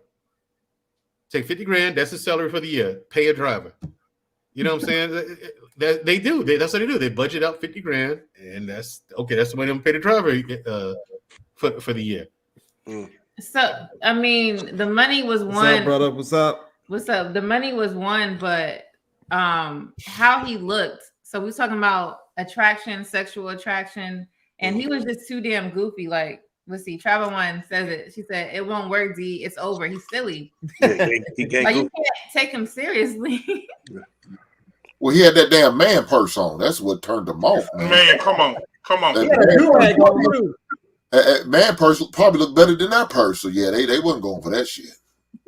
Yeah, he wasn't prepared. He looked like he just came out of what? I don't know. Like he just came out of the studio rapping, and then now he come there trying to get girls with a do-rag on and stuff like that. Man, he hit that coke and came right on in there. My thing is, my thing is this: how you walk around in the mall and everything? Like, I went to the mall today. It's a sad city for the first time in a long ass time. It's a sad. No, just people watching, observing. The head, honey. Bruh, listen. It's a sad state of it's a sad state of affairs in malls nowadays. It's a sad state. When I was in Atlanta last year. Went to the mall. Listen. Now we know who that guy was. I wasn't. It wasn't. I wasn't in Livingston Mall. It was in Perimeter Mall. I was with somebody. Okay, so the Sharks. Nah, the Sharks can stay where they at. Listen, it's a sad state of affairs in these malls, man. Look, the malls is. I'm like, yo, this is what it's come to. Where everybody at? But Mandra, didn't I tell you that though? I said go to the mall and just sit still for about 4 hours, and you'll see everything that you thought. Yeah, I did. Exactly. I sat there for about 4 hours. Yeah. Mm-hmm. I sat there for 4 hours. I sat right. Yeah, I sat right there. Well, how you got that much time to waste? Prototype. What you say? Prototype. He's a goddamn stalker. That's a lot of wasting time. There's this little short yellow man looking at me over there in the corner. Why you guys say what is that? Ray? What is that? Colorism? You can't call him yellow. Why you? Look, Officer, there's this little beige guy over there. He will not stop looking at me. No, listen. Here's the thing. It's a Saturday, and then I went downtown. Now downtown, okay, that's where it's at. That's where everybody congregate at. That was so even more weird. Like you doing a job, and you did 4 hours at the mall, then 4 hours at downtown. Not 4 hours downtown. Not 4 hours. No. God damn, man, Dre. Yeah, you said it. I'm trying to see who's in the passenger. I'm trying to see who's in the passenger side of that car. No 4 hours downtown. But I was downtown. I was downtown a minute. Like I said, that's where everybody goes nowadays. They go downtown, and it's a cool spot and everything. Montgomery, Alabama. Montgomery, Alabama. The video. He said he was in Atlanta. Did this though, right? No. I said I've been to 2 malls in the past fiscal year. One here and the one in Perimeter Mall in Atlanta. It's a sad state of affairs in malls, man. There's nobody walking around for real. Yeah. Because back in our day, and James, you too. We used to go to the mall. We was young. It was packed. It was packed. You know what I'm saying? That's where everybody went. These days, let me say something about the video. People don't go to the mall. Exactly. Go ahead, Sam. So the dude was like you said, lady, he was too hype. He didn't have the charisma. He wasn't calm, and so the money didn't really matter. about anything. You know what I mean? They weren't really caring about the money, but his charisma was off. And I say a better example of a dude with a lot of money, but don't got the charisma and the alpha, if you want to call it. If you look at that picture with Jeff Bezos and Leonardo DiCaprio, the girl that he bought, she was looking up to Leonardo DiCaprio. And her hand was, so she was already reckless eyeballing. Man, Dre, reckless eyeballing is when you got a girl in public and she over here looking at other dudes in their face. That's regulation. So she was reckless eyeballing for Leonardo, but she got $1 billion on her arm. So it's not about the money. It's about the charisma. It's about the energy that you bring when you're around women. Yeah, they call those type of dudes doofy. But Just Rules got some advice for the young men. He says reading is fundamental for and fundamental. He said, my advice to young males is spend time reading books. Your vocabulary skills along with a vast memory of words will grow beyond understanding. Absolutely. He sounds like That's true. That's true. That's true. I've been reading a whole lot as of late. That's true, but talking to girls ain't gonna help you, man. Lady Talking to Doc. girls reading the book ain't gonna help you. Lady That's Doc, true. I really think I just want to say this to the public. I really think on behalf of the ilovethisperson.com, I really think that Travel One has a thing for me. I just want to say that, I've been in this game for about 14 years. I can't leave my wife to come and be with you at all, okay? But I just want you to know I'm not bringing any weird vibes. I like to laugh and have a good time, sugar. So stop all that mess and get back to what the video was saying or something like that. If you want me to say I love you, okay, I love you. All right, back to the chef.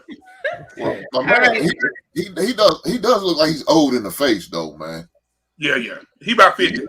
He look like, and I don't know if that's why she sit there and said he reminds me of my father. I don't know if that's the reason why he said it or not. I don't know. I don't know. Yeah. That's all that damn crazy energy like that too. I don't know. Maybe.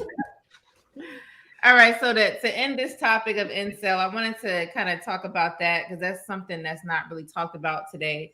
But those men are out there. So to end that collectively, we know that if you are part of the incel community, what you could do is work on your intelligence. I believe Just Rules. Oh, Tan was it? Tan, no, Rules said that. Tan was mentioning you got to work on your charisma. That is big. Work on that. Watch the mat. Yep. Your confidence is what I said. You have to definitely be confident. That's what women like to look for. Confident means that you stand true to what you believe in and you walk with your head up high. Don't doubt yourself. So just do the opposite of doubt. Also, someone else on here said, I think it was Prototype, practice speaking to women. Maybe that was Hink said that. Practice speaking to women. You have to learn how to talk, 1, and 2, you have to know how to talk to ladies. Because if you say one wrong word, like Mandrell was saying, we're a little vicious and, with being, we'll reject you with a quickness. And also, I think Prototype said, I wrote this down. I'm trying to remember who said it. I think you said workout. Or no? But I think it was Mandrell. Mandrell said workout. You got to work out. You have to look fit. Because if you're lacking in this area, you got to pick something else back up. That's just how it works. Prototype, because I said everybody on here, what did you say about men? What is your advice for incel men to not be like that? You said something. I don't know what I've said. I don't have any advice for incel men. I just feel my pity on them. Okay. So be confident. Prototype is very confident. Be confident. Just know play sports. Know what you want. Yeah, you say you play sports. So definitely, get active. Yeah. Women like athletic. Join a frat. You know how that's what most of them frat dudes do. Y'all was incels, and then y'all joined the frat. Right. And yeah, that's about it. I think if you work on those things, you should be straight. It's not that big of a deal. Miss Tan, is this Miss Tan like Tan is your wife? Okay, I don't know. What did you say? No, what'd you ask me? Is this your Yeah. lady? It's my wife. Oh, that's what's up. that's nice. Oh, look at the love. That's what I'm talking about. That's what's up, bro. Thank Okay, y'all, she man. said, yeah, confidence and charisma is important. Tan's whole body language changes when talking to. She telling your secrets, Doc. Yes. She telling on him. I'll tell you a story. Right. So we in Denver on the pass.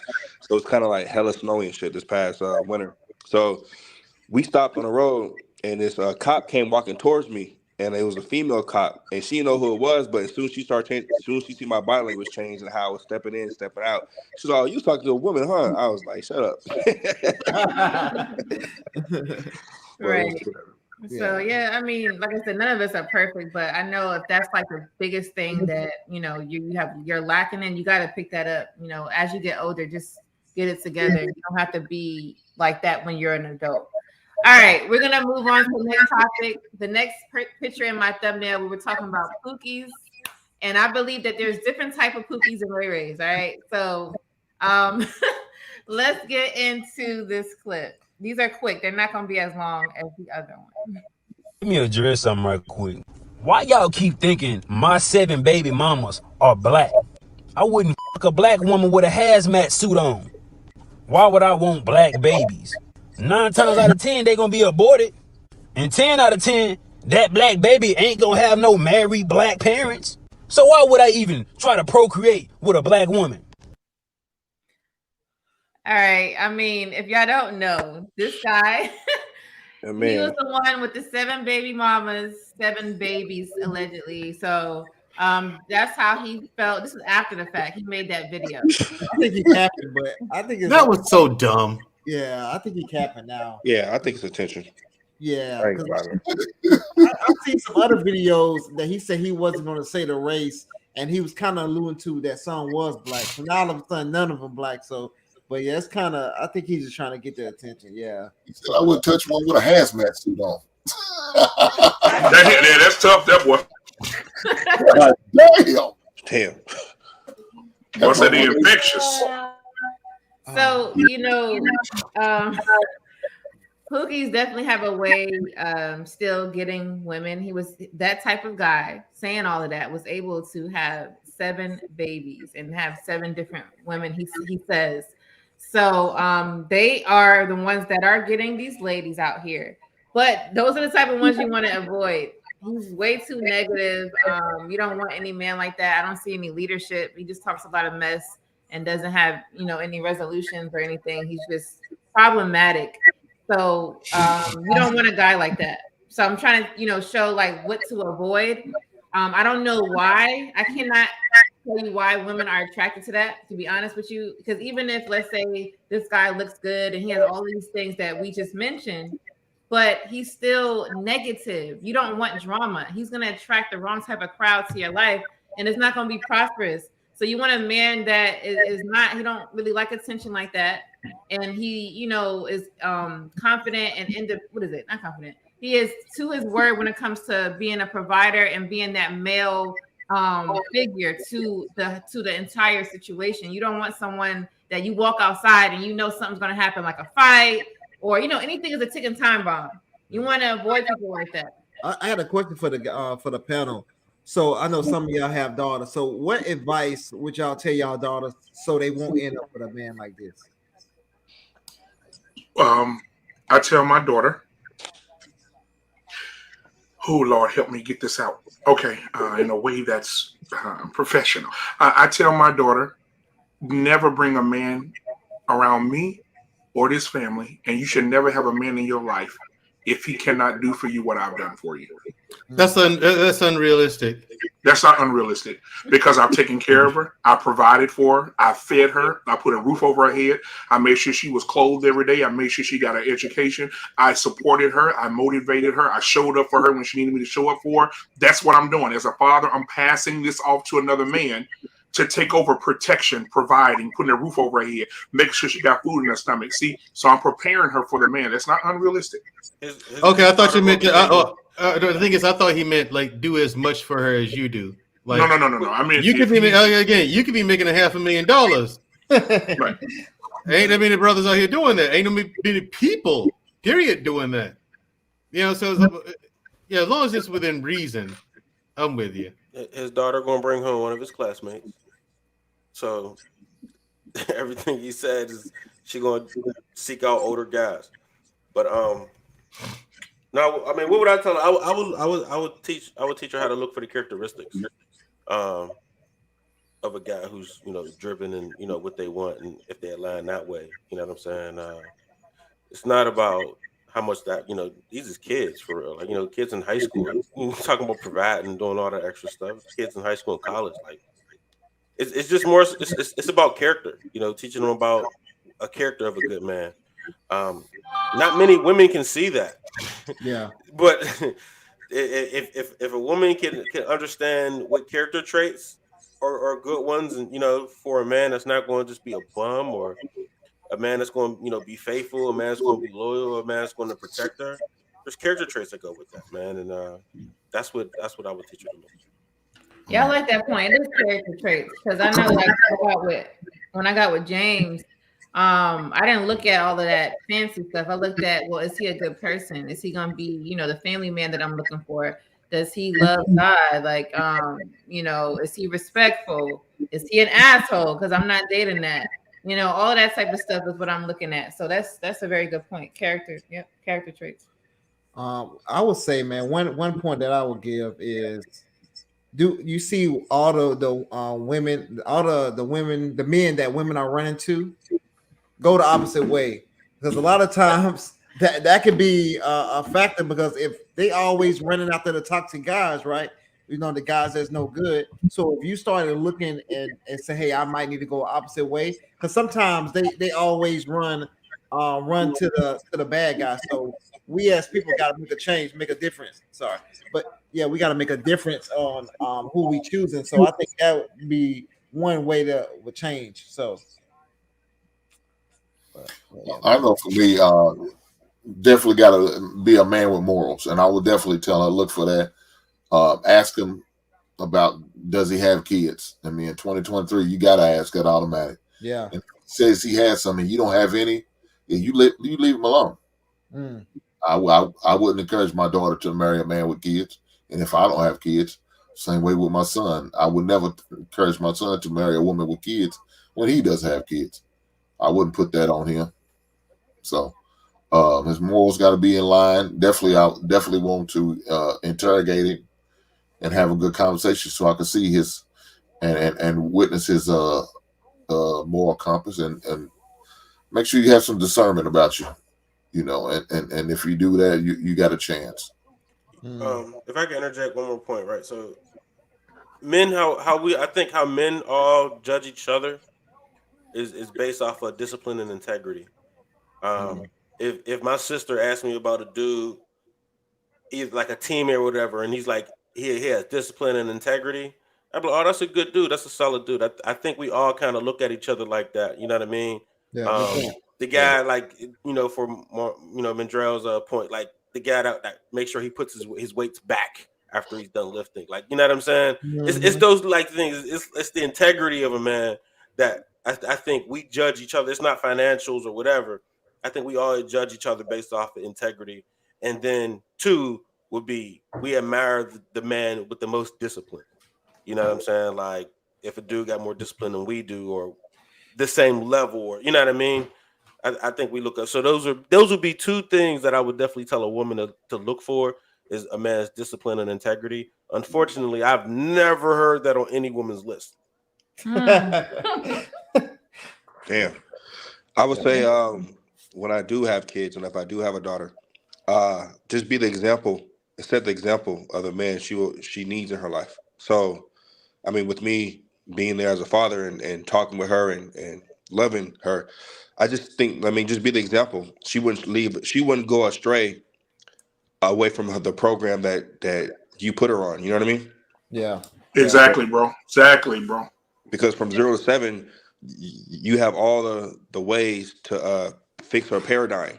And while she's grown up looking up to you, I mean, she ain't gonna go away from that. You know what I mean? That's true. And if she do, she'll come back. She'll be like, "Dang, that I messed up." She ain't no. Just like it's a couple people on this YouTube street that That's happen to. but that's when they're a You lot want me older. to? Though. I ain't gonna say a name, but You ain't gotta say no names on here. But normally it's I when say, you name on it. I say parents mess up. I say. Well, and I shared this high with school. with some guys before 10. You know, like with Mandrell, my daughter's 19 now, right? In college, she came back and she told me, "Daddy, that stuff you said the dudes was going to say to me, they said it to me." Right? She said, "Remember when you said dudes going to try to get me in their rooms? They're going to try to, have small conversation to try to have sex with me or try to get me to do things I want to do." She said, "Yeah." She said that I was washing my clothes in the laundromat, and the dude said, "Hey, can you come in? You can come up to my I'm washing clothes too. You can come up to my room until you finish." Oh wow! Right? And so, absolutely. And so my daughter was already on point. She said, "No, I'm good. I'm gonna stay here, finish my clothes, dry my clothes, and I gotta go back to my room." So I mean, when your kids come back and tell you something like that, it makes you feel proud that they listen to you, and then they come back and tell you the experience. Hey, Daddy, let me tell you, man, what you said was on point. Yep. Right. That's what they trying to do it, Daddy. So, I mean, I think us as a reflection of men being the example that they need to see in an everyday thing. They see Daddy get up every morning, go to work, provide all this other stuff. Yeah, they're gonna want that same lifestyle when they find a guy. Yep. And how you love on your wife. I think that's very important. The love, the open communication you have with her mom, which is your wife. You know what exactly. I mean? I think that's very important because then she can see that healthy relationship, what it looks like, and be like, you know what, I want that because it's working. Yep. Shoot, lady that over here trying to get a girl out of me. I told her I can't have girls, but she up there bumping me. See, I told you. He don't want girls. It's like he's scared to have them. You're like, nah. I can tell you what my grandfather said. Be He very said, with a boy, you got to worry about one pickup, but with a girl, you got to worry about several. Yeah. It's just rough. I got 3 girls, man. It's tough, brother. Wow. Every day they leave a house. It's just, ooh. They getting older. They getting these growth spurts. They starting to. Oh my! It's tough on me, brother. I'm not even gonna lie to you. I'm not. Oh damn! See, now you went back to it.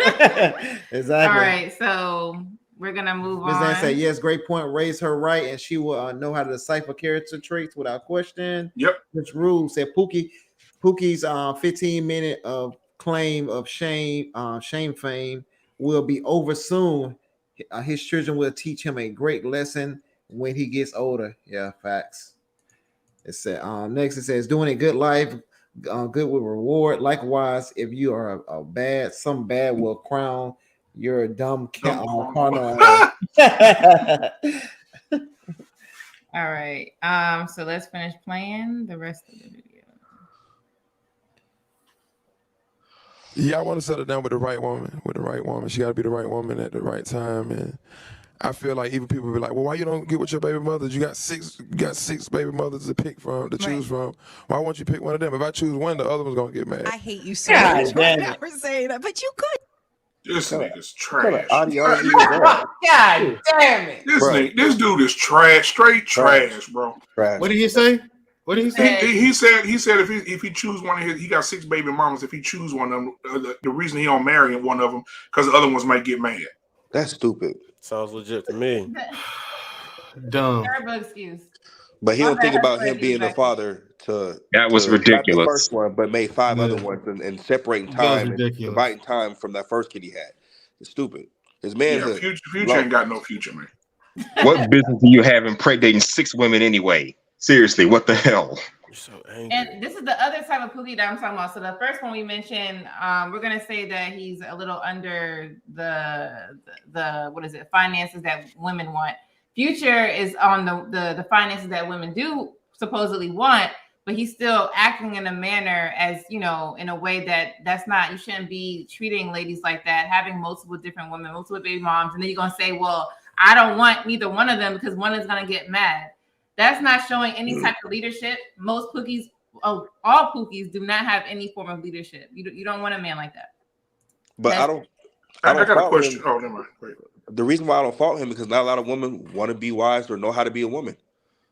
That's a problem though. Let's It's be sad. honest. Like, I don't want to put this on me. A lot of women don't know how to be women, so they attract the guys that's not going to hold them to a standard of what they should be. It's like looking in the mirror. They don't want to look in the mirror. So Lady Dot, I got a question. Because you're the only woman on the panel. My thing is this. He got 6 baby mamas. Sierra is one of those baby mamas. Mhm. She knew that he was a sperm dumper. Dumper. Why are these women still allowing this man unprotected to go up in them and ski? So Because they find them attractive. well, They no, find these men that they call the alphas or whatever, the futures, the Quaves of the world, more attractive than the Russell Wilsons of the world. The Russell Wilsons will be the cleanup man afterwards. I don't know. Yeah, he's the cleanup man. Aisle 5. the main reason is because ladies love competition, right?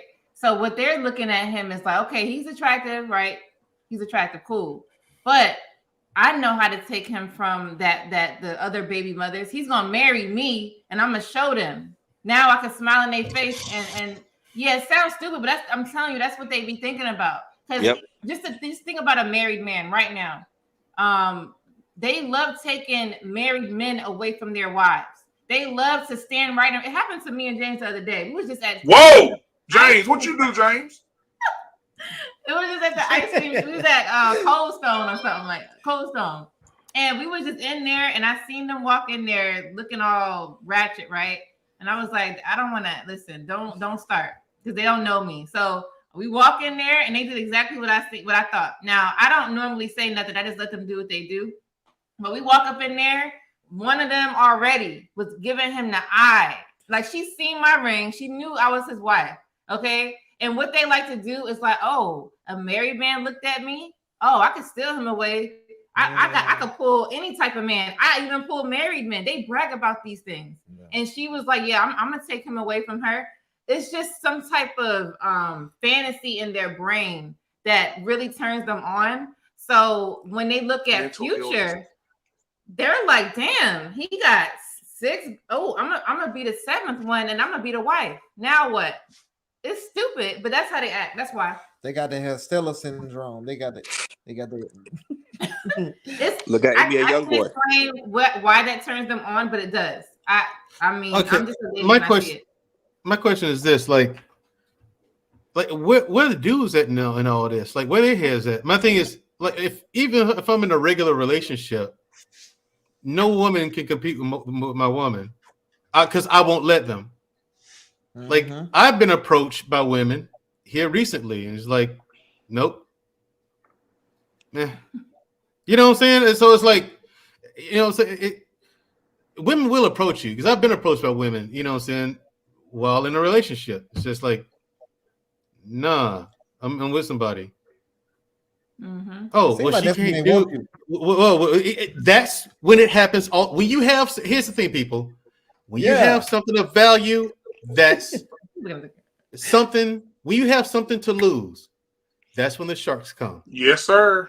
Every single time. And they look. You ain't lying about that. Hold on. If you're a God-fearing person, understand this. That is a sign. That is one of your clear-cut signs. When you have something of value, something to lose, that's when you start getting approached. That's for women and men. Hey man, penis. So don't fall for the don't fall for the trap. Yeah, don't fall for the trap. Why You've you been single all that time? All that time you've been single. Yep, dry penis for 2 years. Right. As soon as you find somebody, And another time it happens is when you and your dude going through something, or you and your lady going through something. When y'all going through something, that's when the sharks come out. That's when the wolves come. You can hear them growling, and then when they come, then here they come. Don't fall for the trap. That's your sign to let you know, okay, this dude, me and him, we going through something right now. But yeah, all this going on now. Wait, hold up. Why now? No, that's your sign that your man is your man, and you need whatever's broken, you need to fix it.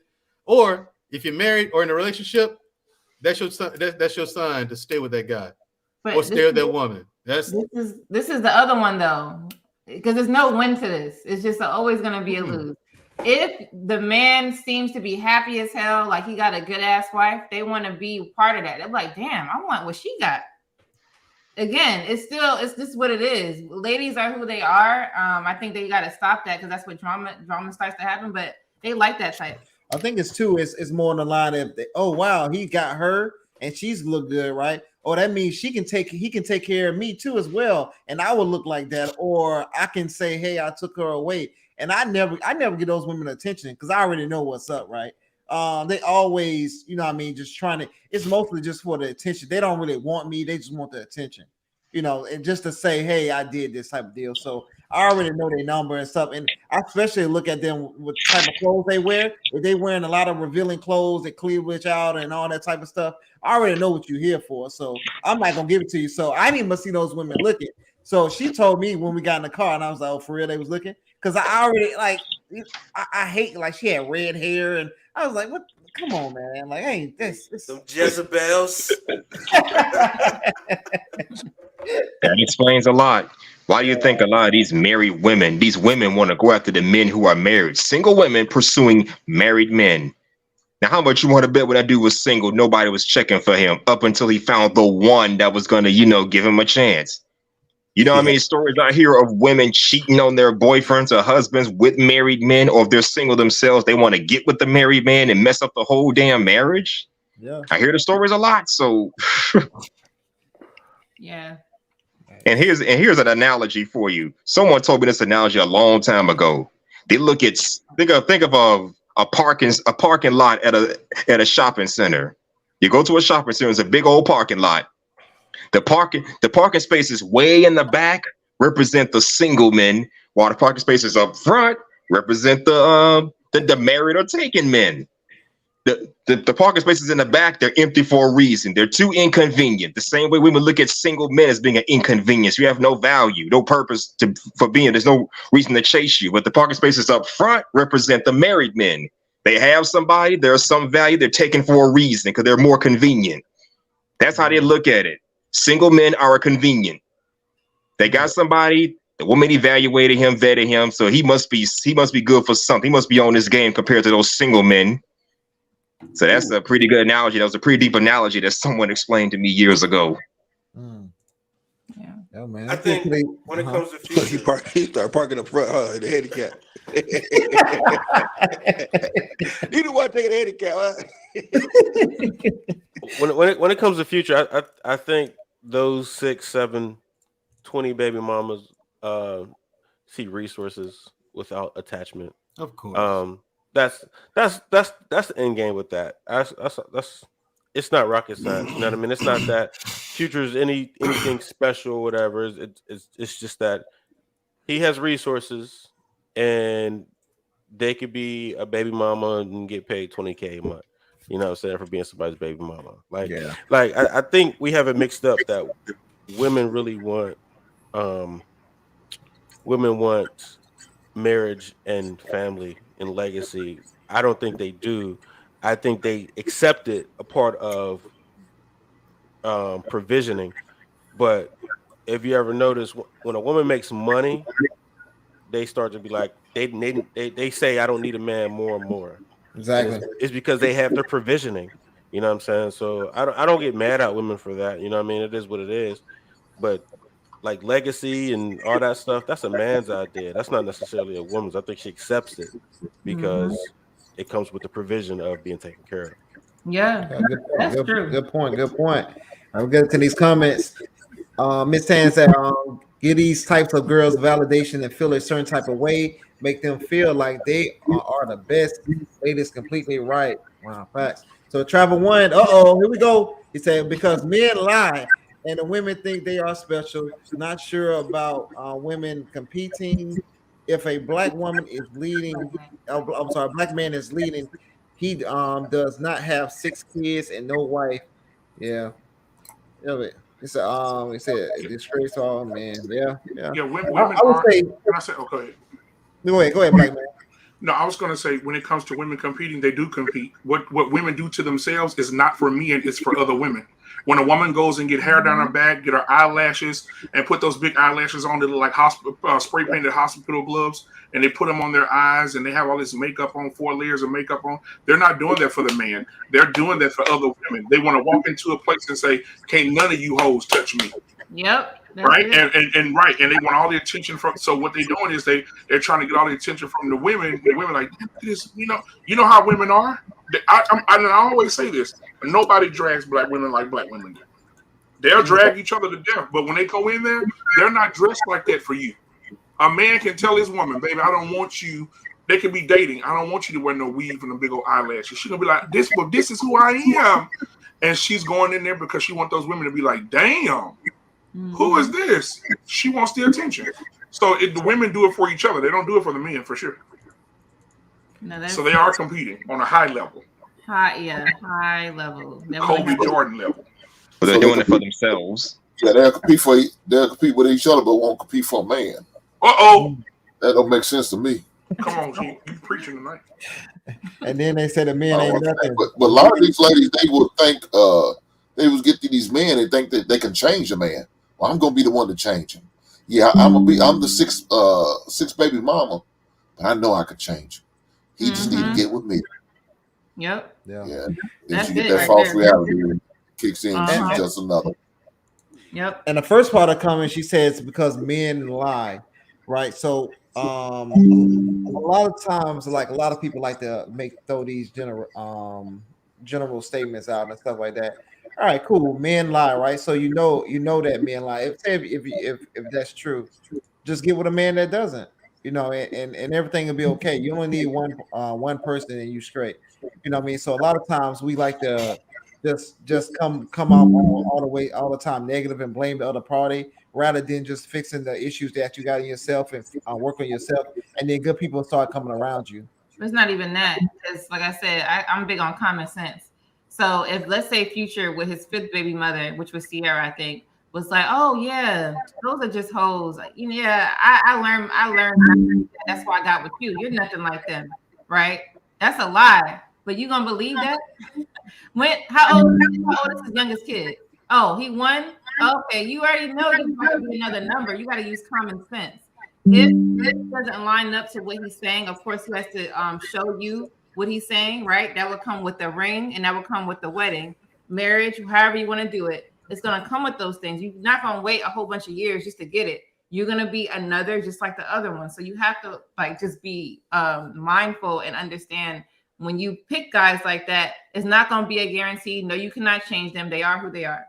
Only person that could change him is really him when it comes to him wanting multiple women. So, all right. So let's get into another comment. Yep. So just Ruth, I kindly warned my niece to shun males while away at college. Grape scene in 1995 film Higher Learning assisted my talks. I told her to please don't jeopardize her uncle's freedom while in the USA. Yeah, exactly. Facts.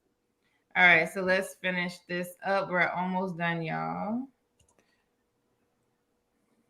Forget about West Elm Caleb. Let's talk about the Tinder swindler. This man, Simon Levi, conned an estimate of $10 million out of women he met on Tinder.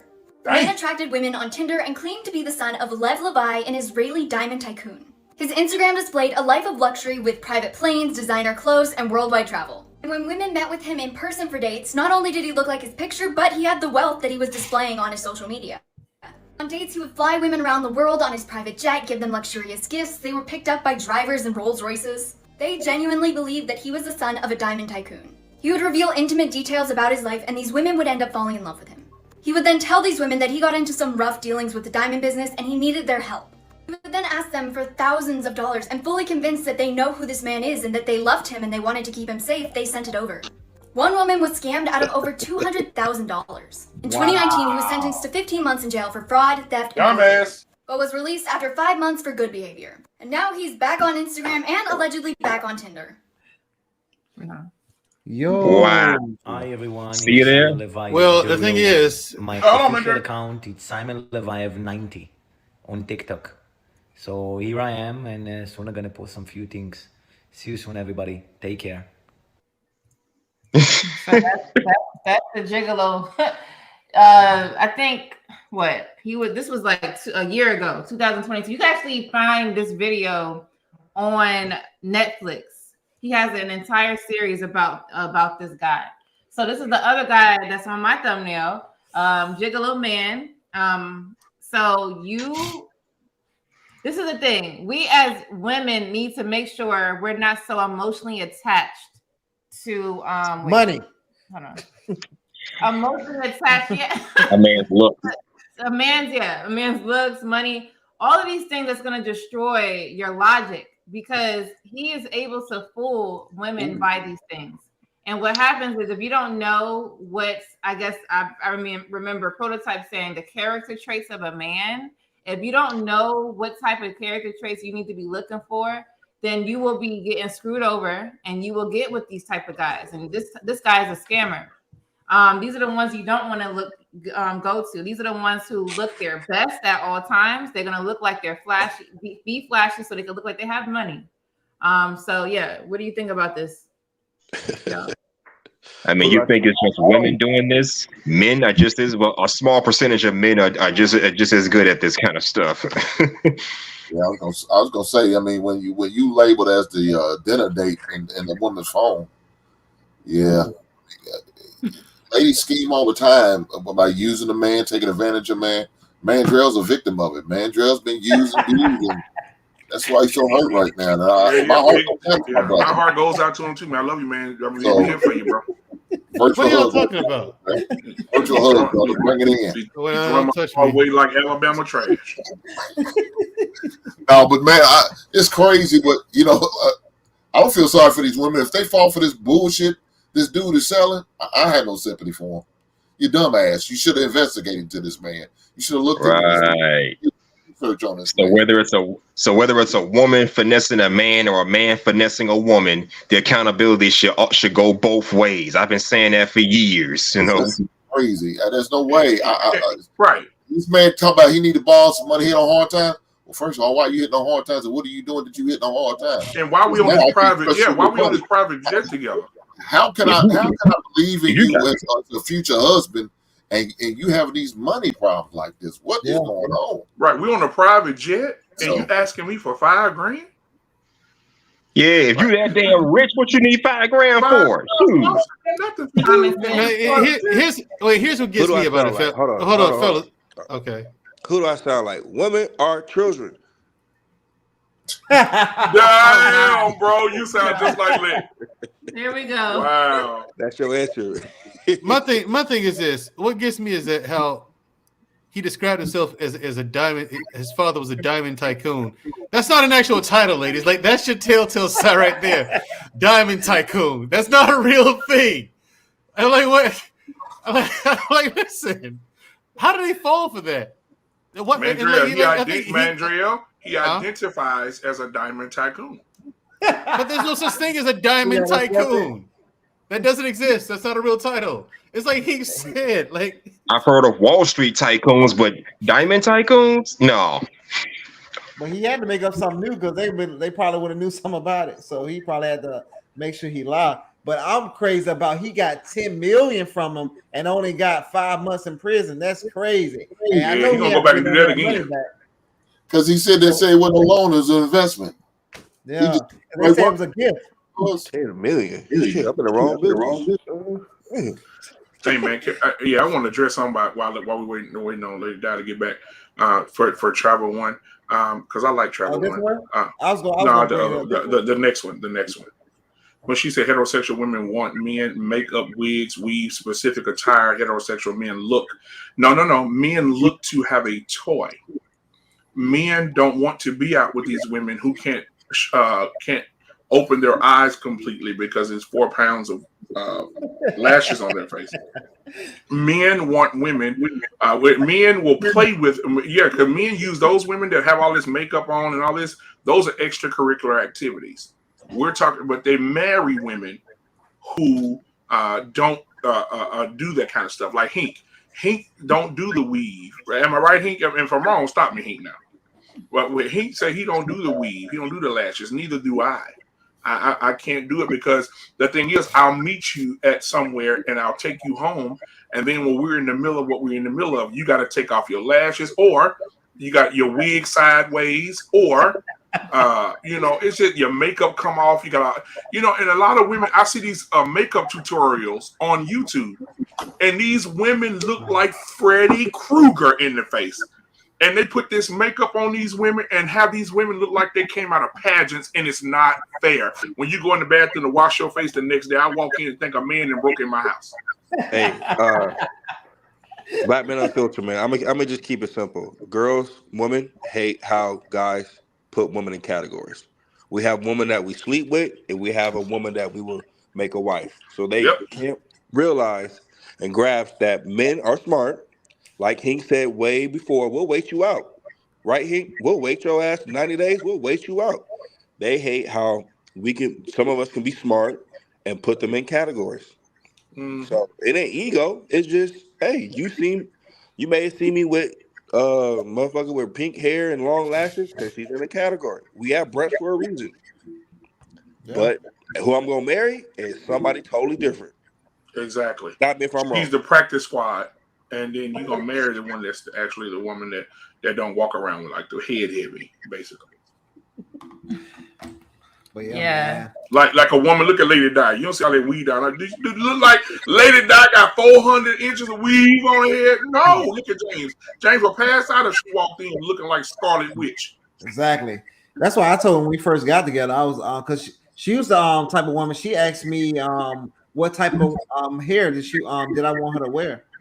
So me coming in, I told her like I like long hair. So. Well, no, so to give background on it, I was trying to see what type of man he was. Was he the one that liked, ladies wearing extra things because I don't wear that? I never wore it.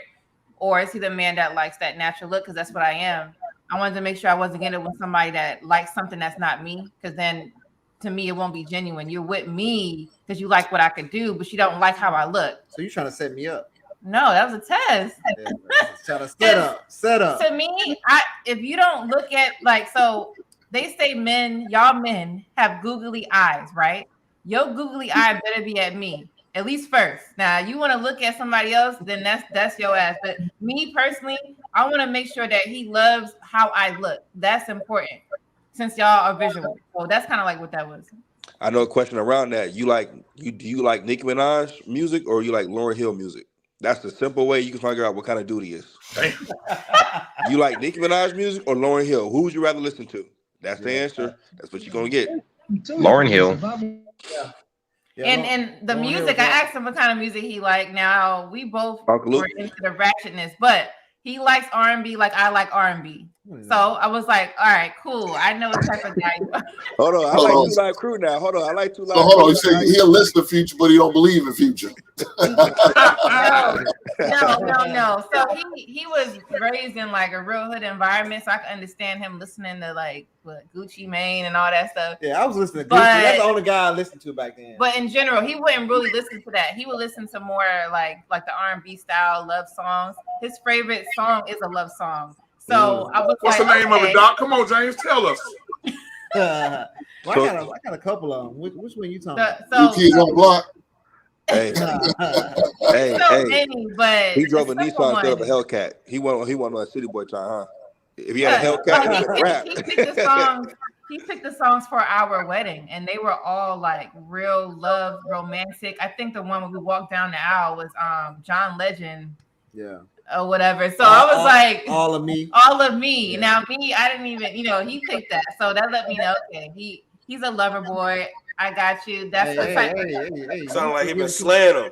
You know what I'm saying? Sound like he been slaying him, boy. Front of the boys. You trying to make me look soft from the And that's how you got 4 kids. Yeah. Lady Di, you hear that music? Come here. Yeah. Throw on some of that love making. Throw on some of that love making music. Lady Di gonna take you sky high. Now, Lady Di, listen to this. Many married men are not policing their wives here because they know she is a woman and likes to do feminine things. They know they married a woman They love her and her makeup, etc. Ma'am, that is incorrect. I want to see the natural being of my woman. I do not want my woman walking around looking like a joker. I want my woman to be able to come in, go out looking beautiful, come in looking beautiful. If we have a moment and she wants to be emotional, her face is not running. It's just all those different things. I think a natural woman is just the best way to go. I think that you guys invest too much time into things that men really don't give a damn about. We don't give a damn about all that makeup and lipstick. We don't give a damn about that weave down your back. So you doing it for the wrong reasons because we don't give a damn about that. Yeah, it's a bill to us. It's just too much time for me. Like I've seen when I was growing up, I seen a girl take 3 hours just to do her makeup. She didn't even get dressed yet. Didn't even get dressed yet. And I'm like, yeah. And I'm looking at her like I'm ready. And I'm waiting. And I'm like, this is too long. And plus I don't feel for me. So for ladies who may not understand the makeup thing, right? Personally, I don't feel comfortable wearing makeup because it's not me. Like I just want to take it off. Like I feel like I'm scratching my face because it feels weird. But that anybody that wears makeup, I don't see nothing wrong with it as long as you're not like changing the way you look. Like you look completely opposite from when you take the makeup off. I think then you're doing too much. But if you wear makeup, wear it light. You don't got to do like I don't wear makeup, but I do things to my eyebrows. I do put on mascara. I put on lip gloss. But the more simple, the better. It's just easier life. And I think we just have to come to terms, Lady Di. This is what it truly is. We have to come into terms on who we really are. And if you are a very handsome man, then be that. If you're a very beautiful woman, be that. If your ass look like, if you ugly as hell, you ugly as hell. And if you're gonna go out and if a man want to be with you, let him see that ugly. Because if you go out there and you deceive him by having 4 layers of makeup on, eyelashes, long weave, and then you take all this shit off and you look like you're on hospice in Amsterdam, he's not going to want to be with you. He's going to send your ass down the road. Yeah. Well, that's what I said. Well, I understand it, but I mean, because the ugly one in a relationship always pays, right? So, prototype, what you say? Come on now. Oh, you said paid or what? He said pays. Right. Oh, I thought he said something. You can always look at a couple and can tell who's paying the bills. You know what I'm saying? It's always the ugly one. Yeah. Oh man. Always the ugly one. So if you see a girl that's if her dude is more attractive than her, then she's paying the bills and he's freeloading. Wow. Or they on a 50-50 situation. So she's a linebacker and he's a wow. I'm not saying she ugly. I'm just saying the uglier one. Yeah. In a relationship, no matter the scale, the uglier one in the relationship is the one paying. Wow. So let's kind of look at makeup. Sometimes it don't have nothing to do with what the lady looks like. It's all about insecurities. So if you get with a lady who wears makeup, like I said, I don't see nothing completely wrong with it.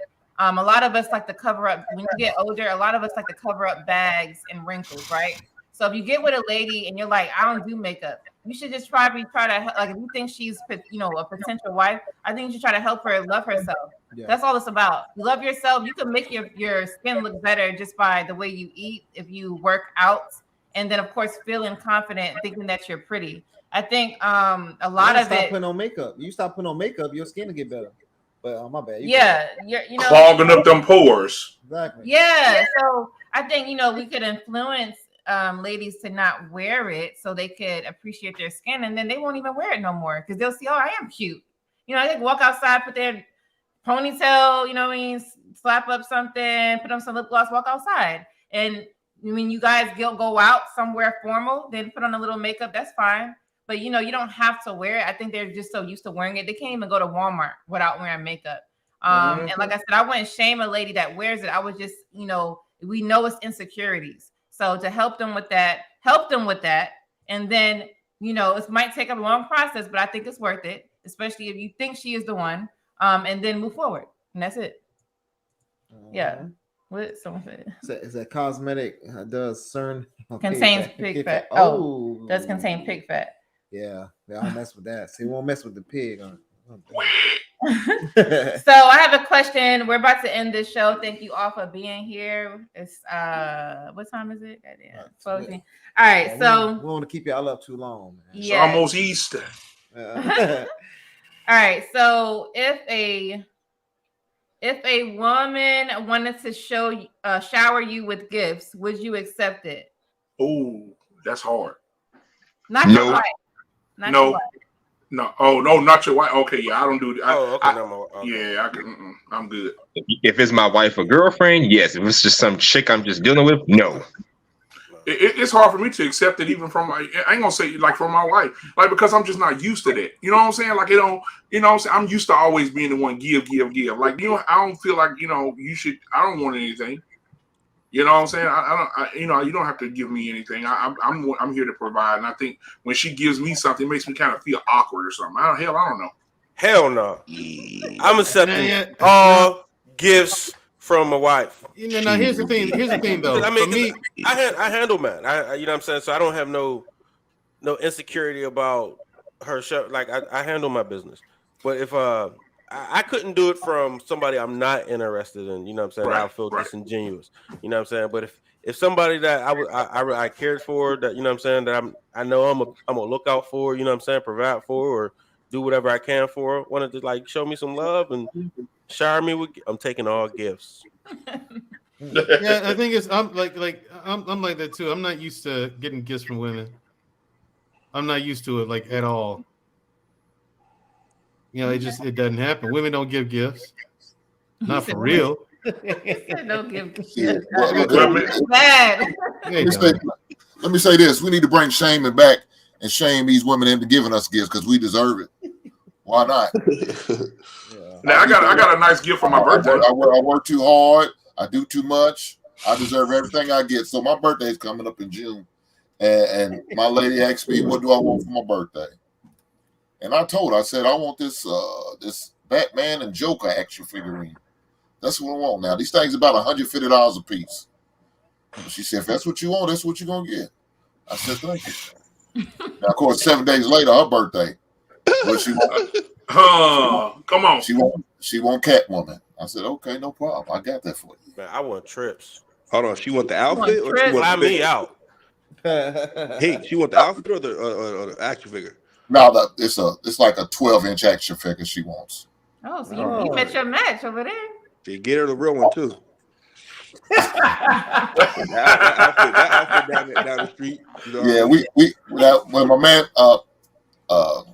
Prototype said with trips, we going to Jamaica in June on my birthday. We flying out my birthday, and we flying back the day before her birthday. So yeah, that's already planned. But when she sit there and say, what do you want for your birthday? I said, cool. I want you to celebrate Valentine's for me. I want you to take me out for Father's Day, my birthday, all that. We deserve that because we do a lot as men that we don't get recognized. And that's our problem. We accepted for so many years of not accepting gifts and just play in the background and do this. No, okay, it's 2023, man. We deserve everything we get. So, fellas, go get it. Now we're used to it. Yeah, now we're used to it, Hank. Now we're used to it. We've accepted that kind of thing for so many years. Now we're used to it. If you're not used to it, get used to it. No, the thing is that we're used to not getting things. I agree with you. Yeah, I understand We've been accepting that. We need to. We do a lot as men. There's so much that that we don't even think about that we do. If we was to jot down everything, we could damn near write a book that we do as men and our responsibilities and how much we do just on GP. So why not get praises with gifts and trips and all that good stuff? There's nothing wrong with that. I want pedicures, massages on all. Yeah. Whatever it is, whatever it is, strawberries, I want that too. Right, and when Mandrell came to Dallas, like on my birthday, I'll be like, "Oh, I'm good." So my wife just got to the point. She said, "I'm just gonna do the stuff and not tell them." Yeah. Right, and so she on my birthday, she called me. I got a blowout. I said, "Shit, I'm on the way." I'm getting there. So I pull in. I said, "Why the hell is she at a dealership?" So I was like, maybe they told her in or something. So I get there. I get out the truck. I'm looking for her. Baby, I'm here. Where you at? She said, "I'm over here." Man, listen, bro. She had me a nice ass fucking 2023 Chevrolet Silverado 4-door super cab, black rim. She say, "Happy birthday." I said, "Damn!" I was like, "Shit, man." Mandrell saw he came in down here like right after I got it, right after she got it for me. Man, bro, I could, man. I didn't know what to say. Because she was like, I wasn't gonna say nothing to you because I know how you is. Happy birthday. Christen that thing. That's the next thing you do. You Oh, christen yeah. it. Prototype, you crazy, bro. First, she made a mistake and got you a goddamn Chevy. She should have got your Ram.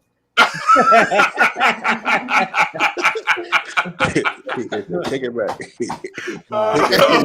See if we could trade it in for a Ram. Good shit, baby. Good shit. That's awesome. Yeah, Chevy makes some solid engines though with the trucks. The Come on, man, you gotta talk to him. The 5.0s, like I had a Silverado, and the thing is, later this year I'm getting another one. First, I was gonna go to Tahoe. Don't get off the topic now. I'm not. Hey, don't hate because your Ram's transmission ain't worth a shit. Okay. Don't get mad. With a Hemi. My thing's good, baby. Okay. That thing's good. Just because our transmissions last more than 2 weeks, don't get Extended mad. Hey, plus I got the series where my truck raises up 3 inches. I lower 3 inches. Don't talk about that Ram. Oh, I heard. Oh, that. Hey, I'm gonna pull up beside you, boy. I'm tired of this shit now. Yeah, the thing is, I'm looking at the Trail Boss. Honestly, like I really am looking at the Trail Boss. At first, I said I didn't want another pickup truck, but I was like, you know what? You never know when you're gonna need to haul something. So, right. You know. Well, my answer to this question is, I tell dudes all the time, man, you're the prize. So, while we were still courting each other and dating, she was setting up hotel rooms on my birthday, and right before I went to Spain, she would really decorate a hotel room for me in Austin or Houston. So, like, I'm used to getting prizes, and I'm used to being treated as I should be, and I treat her accordingly. You know what I mean? So I tell dudes, yeah, man, if her love language is giving gifts, man, accept it. But most importantly, you the prize, because you lay your life on the line. If somebody broke in this house, and that house right there that they sitting in, I bet you he'd go get whatever he got and fight that dude off. So as a woman, you got to respect that, man. Make his life easier. You know what I mean? Yeah, it could be. I'm into Formula One racing, so I already told her what I wanted. I'm gonna get a professional Formula One helmet.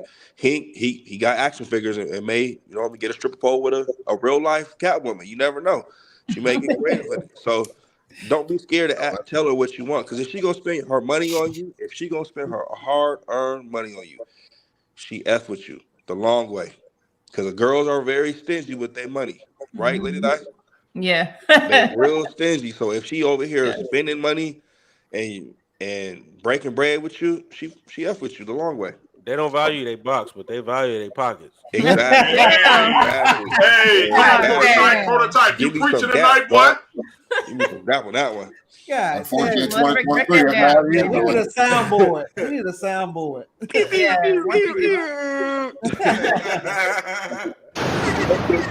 There we go. We need some on that one. Yo, that was facts. Damn. Yeah. So I appreciate all of you guys for coming up here. Anything? Did you answer the question before we stop? Yeah, it depends on who I get the gifts from. So I'm kind of agreeing with the guys, because you don't want to take too much from a person that's, because I feel like you're using them, right? Because they might be giving that gifts and thinking that you want to be with them or possibly be with them. So it depends on the intent. If she's just giving me the gifts because she's got a lot of money, she's crazy, she don't want to be with me, then all right, I'd accept it. Yeah, thank you. Then, but after a while, I kind of get, all right, I'm not no female, so stop. But if it's kind of like if my wife or something like that, I'd be happy. But I'd be concerned about how much. I'm about to tell that. Okay. I'd be concerned about how much damn money you spending, because I like my money to be tight. So yeah, I have to hide. Like if I ever buy him something, he asks how much it costs. I'd be like, can you just enjoy the gift? No. And I can't even tell you how much. I'm like, I don't even remember. What was it again? Now listen, if I get a gift, I don't ask how much it costs. Thank you.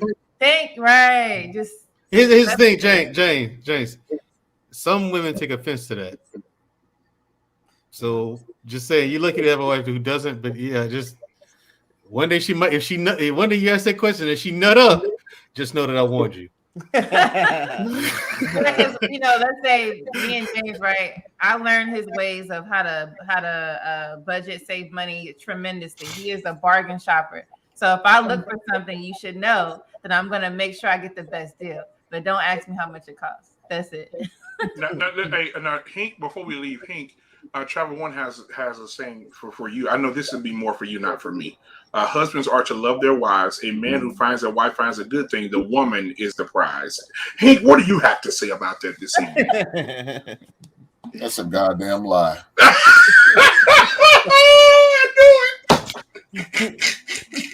That's a goddamn lie, man. I mean, that's a, but hey, who am I to tell her what she thinks? Let her think what she want to think. But reality's gonna kick in real soon when she can't find that because she don't realize she's not the prize. When that man finds it, if he wants her, he'll get her because he's the prize. He can get whatever he wants. Our numbers are not favored. We kings out here, so we need to walk and act and talk like kings, and we move like kings. We pick our queen, and if I don't feel you a queen, that means you're a jester. So I don't want you. Oh, okay. And it's not saying one's better than the other. It's just if I'm laying my life on the line, on average, I die before you and our finances straight. So you're going to get that life insurance. And I'm out here tackling the whole world. Who's the prize? Dude, I'm running toward the bullets. You running from the bullets.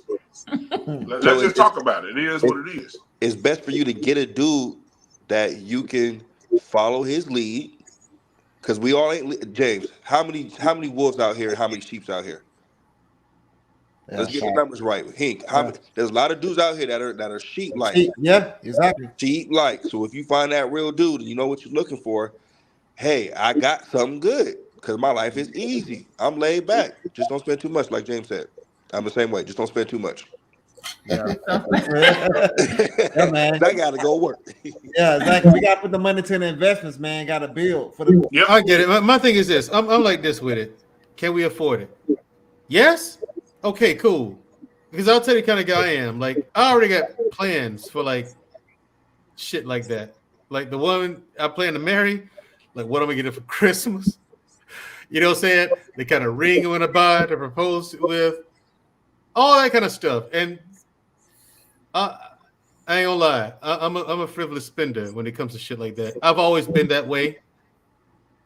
I don't know what it is, but my thing is like, can I afford it? Yeah, okay, cool. And afford it means this: have I paid all my bills? Yes. Have I put up the money I'm putting in savings? Have I put in that? Yes. Okay. Is my 401k maxed out for the year? Yep. Okay. How about the annuities? Yep. Okay, after all the expenses, what I got left? Can I afford this? Yeah. Okay, cool. Let's do that. So, but people, make sure the business is taken. I'm saying this to the audience, not y'all.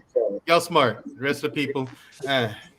So, people, after all your business is taken care of, what you have left, you know what I'm saying? That includes food too. Don't take out your food money. I've seen people do that. What you got left as far as fuck off money, I call it. You know what I'm saying? Just money to blow. If it's in that budget, then yeah, spend it. The rest of it, yeah, take care of business. What are we doing? Hey, Mandrea, just try to be. Well, you came and you met my family, but try to be married to an accountant. Shit, that's what is it that bad? Wait, is it that bad, man? Shit, man, listen, bro. I'll be like, baby, come on. I mean, damn. When you gonna buy this, baby? This $2.33, and you trying to go find one that's $2.12. Baby, come on. What are you doing? Oh my God! I'll be like, I can't go with my wife to the store. I'll be like, I'm gonna stay at the house. I can't, bro. Yeah, man. All my stuff I buy on clearance. This shirt I got on is from a clearance section.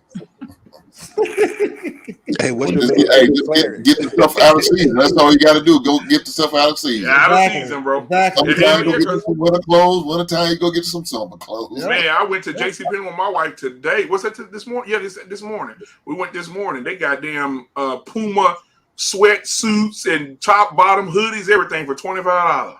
Oh man. Yep. They be having a whole bunch of stuff. So that's why I snatch it up whenever I see it. I don't care what label is on it. This shirt look nice. So I was like, let me grab it up and come on, man. So shoot, I don't care about them designer stuff. Man, Drell trying to figure out why ain't you got none of his apparel on clearance. Oh, because my what the hell are you thinking about, man, Drell? I'm trying to get you a sale. Bruh, okay, those products ain't on sale yet. I sell fitness packages. That's right. If you want to lose weight, you want to get in shape, you want body composition, holler at your boy by one of my programs. Okay. No, seriously, you can reach me at Mandrill_21 on Instagram. Damn. Shoot me a message, tell me about it, and now we'll go from there. Mandrill woke out of his daydream to start selling his product. Listen, man. Hey, look, you did it. He gave more infomercial. Ladies It's his fault. We got Afro Samurai in the back. Right, and so is Huey Freeman and Black Dynamite and Bushido Brown. Ladies and gentlemen, if you get up in the morning and you get up and your feet hit the floor and you say, ouch, go ahead and reach Mandrill and get one of his workouts. Ladies and gentlemen, Mandrill, the beige workout guy. The beige workout guy. He got a shirt. Black woman, stop being so mean. Black man, why you be hating on? What's up with the colorism, man? Hey man, listen, that's my big brother. But I be getting on his beige ass all the time because he always listen. They always he always you know what Mandrill always say? What's up with you black? What do he say? You black tar niggas? Or some of y'all always say to us. So I always have to. I don't say that. Not at all. I can't see him saying that. Right, I don't. Mandrill's a liar. I can't even No, I'm not. I don't. True. Hey, look, his boys are just like him. I mean, look, his boys are just as silly, you know what I'm saying, just as dumb, just as careless. We in Walmart, man, and this little boy's trying to jump on me and tackle me or whatever. And these jokers just bouncing right off me. And they kept trying it the whole time. I'm like, y'all do know this ain't working, right? They kept trying. I'm like, try another strategy. This ain't working. Nope. That's what I mean by dumb, Hank. They kept to do the same thing over and over again. It just wouldn't work. Hey, my son said, hey, Daddy, call him Mosquito. Let me talk to him. But my son, hey, later I'm going to say this and I'm done. My son is in love with his sister. Aww. And my son is 10. When he sees Shoo hit that screen, he say, everybody be quiet. Shoo talking. I said, what? Yeah, and so he tell Mandrill, where's Shoo at? Mandrill say, shut your mouth. Don't say that. Shut your mouth. Yeah, no, I tell him, watch your mouth. Watch your mouth. Yeah, I like to thank Tan. Tan had to go, but appreciate it, brother. You dropped a lot of great knowledge tonight, man. Yes. Also, everyone that's been here. Yeah, man. It's like we got all different perspectives. That's why I like to bring you guys up. It's not, me and James, we're gonna do a show, just me and him next week. But I like to just share like everybody else because we're not, majority of everyone. They're everyone. What day y'all doing that show? Saturday. We do Saturdays. Okay. Yeah. Also, I'd like to take this time to thank you for actually inviting me here Me tonight. too. Yeah, you actually invited me. Thank you for inviting me because this is like, I don't get invites. No. Hey, I want to tell nobody that shit, bro. Why is he talking? Oh, you can fucking straighten out, man, Drill. Hey, man, you take women, him and reject your black ass. They you reject you too, Hank. Somebody right your ass. Rejection is a part of life. You're just a goddamn heel. Hey, we gotta get that little what is it, the little violin? Violin? Yeah, right. No. The thing is, like I said, Rejection want you to feel so sorry for his ass. No, I don't. It's a fact. Rejection is a part of life. Yeah. But it don't. The point of my story was it doesn't stop me. Yeah. And it shouldn't stop anybody else There either. we go. You're gonna hear way more no's than you hear yeses. Hey, So I mean, they say no. On the outside looking in. Is that what you're saying, Mandrill? The what now? You don't mind being on the outside looking in.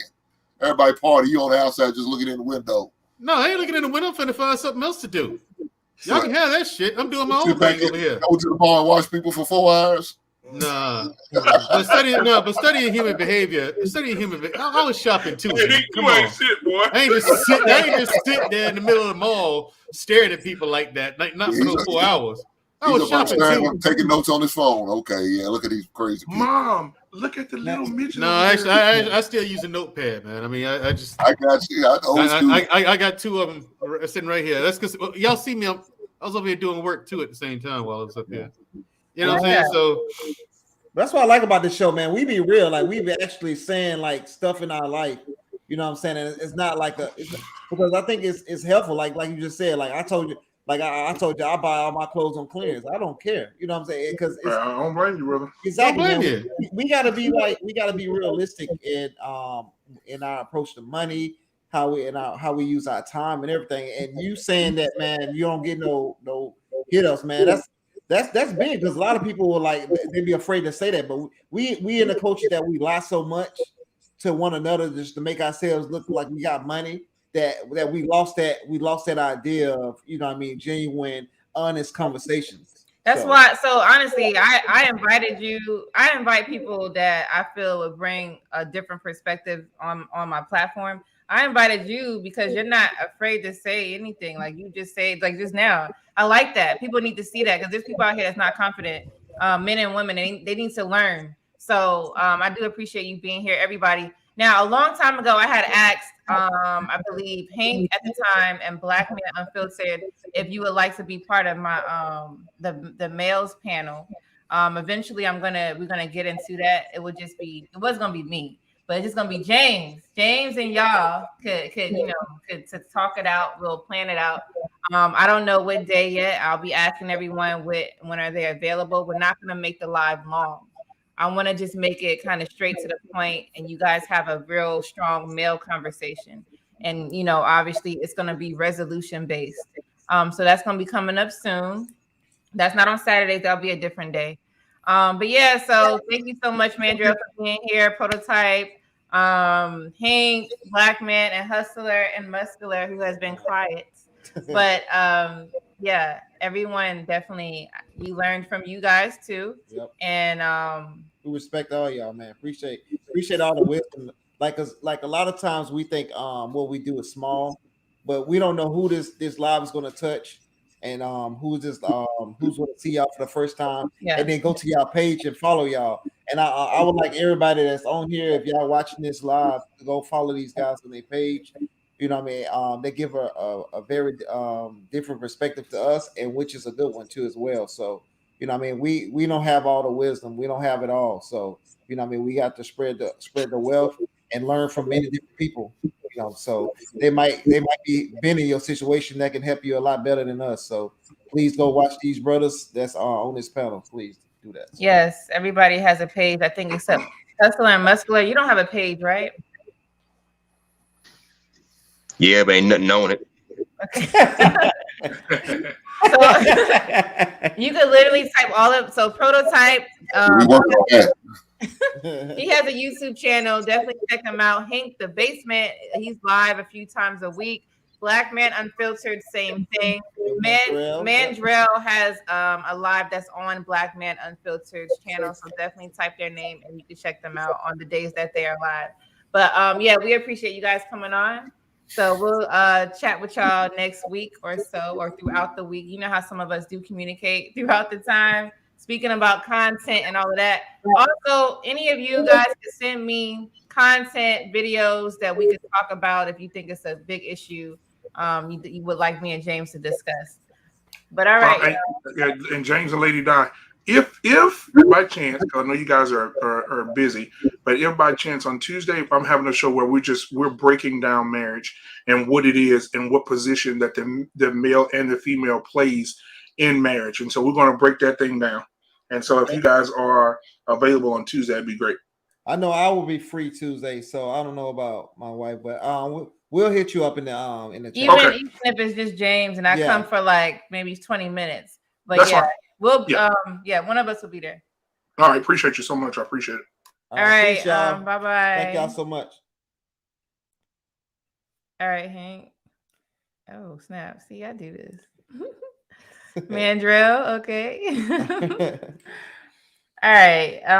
So now there we go. This was a good live, man. It said Brother James keeping it real in there. Yeah, man, we have to, man. We have to bring that back, man. So it's, you know what I mean? I'm gonna go back to some of the comments. Yeah, Jones boy, what's up? What's up, brother, man? Let me see. Let's see. Oh, I had more to say. Oh, okay, my bad, Hustler. All right. Come on back up here, brother. You still there?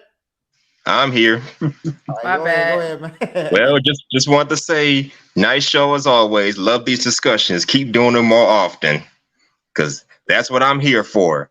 Giving y'all the truth straight out the booth. Hit it out the park like I'm Babe Ruth. That's what I do.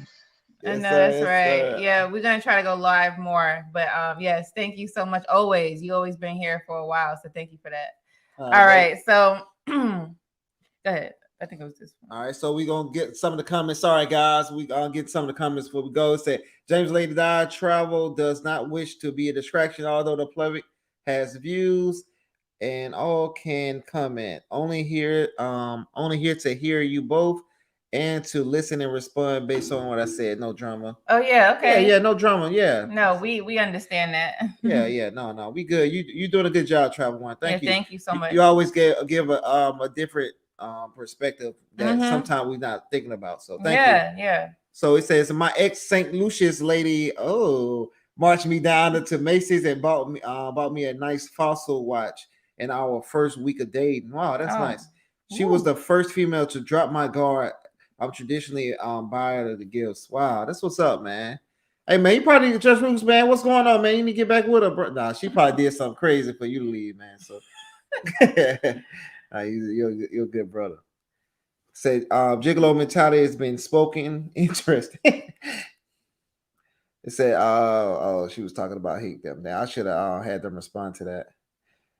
But yeah, he said keep it real night. Yeah, man. So we always try to bring transparency to this page, and you know what I mean, us just being real, man. So we're gonna probably be giving a lot more examples, and you know what I mean, and this is how you build wealth.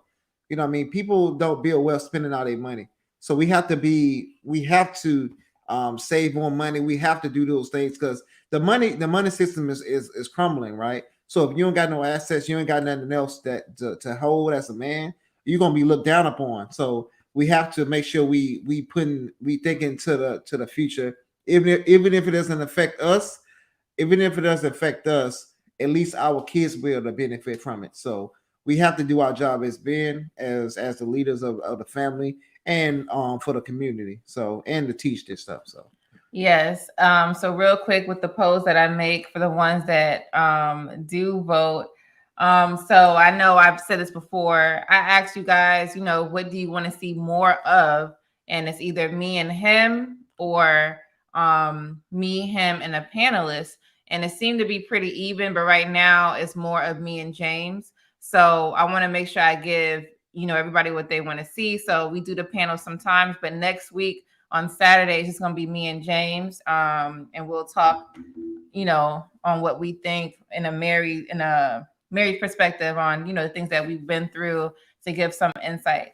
Also, let's see what else I got here. I asked, no, I'm sorry. Okay. I asked, all right, do you believe the type of person you decide to be with can destroy your life? So 92% of you guys said yes. So if you are with, why are you laughing? No, this is funny. Destroy your life. That's what happened. So if you're with someone who is just no good for you, you have kids with this person. People say up until 18, but it's not 18. It's forever. Because after 18, the person has to learn how to become an adult. I mean, they had to learn how to be an adult. So you got all the way to 21 phase, and 21 to 25, and then okay, now they're getting married. Now they have kids. Now you have grandkids. It never ends. So if you have a child with somebody that's like, that's destroying your life because you got to always see that person. How about that? Yeah, that's to say the least. That's to say the least. Thank you, Miss Tan, for being here. Thank you, your husband, for dropping them gems in the comment section, and for him to be on the panel. Thank y'all so much. Now, a small percentage of you guys said not at all. A lot of you guys said yes, because that's exactly what happens. Even if you have control, it's still something you have to deal with the rest of your life. So definitely pick and choose who you want to spend your time with and have babies with. The next question I asked is, if you can change bad habits, can you date a person who hasn't changed theirs? I would say yes, you can, because you can help them out. So it's an awesome show. Appreciate that, Judge Rule. Yeah, I think you can. Yeah, 83. What they said. So 83% says potential does not hold weight. Oh shit. Never mind. And then 17% says Yes, I can give anyone a fair shot like I've had. That so you was in that category. Yeah, man. So you gotta give people a shot sometimes. It depends on what it is. I get it, because a lot of people, man, they wear their trauma on their sleeve. So we kind of gotta get out of this everybody is bad type of mentality and come together more. And come together resolutions, because it's always gonna be something that somebody don't like. It's stuff about my wife I don't like. You know what I'm saying? So and I tell her, you know what I'm saying, and she's okay for me telling her. You know what I'm saying? She might not like it at the time, but she get over it. You know, after a year. But no.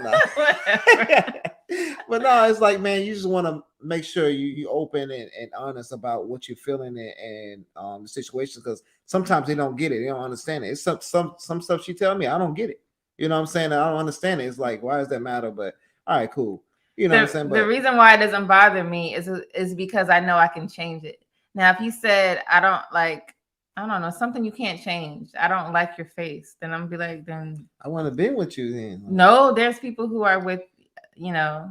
I'm just being real. So if he says something that I can change, why am I gonna hate what he's saying? I'm just gonna probably try to, if it's something that's realistic, I'm gonna try to do something to make it better. Women logic got no, that's logical. Women do the opposite. Yeah. So yeah, that's how it has to be. If your man is complaining, and I don't want to say like he's nagging, but there's men that would tell you, I don't like that you're doing this. Can you stop?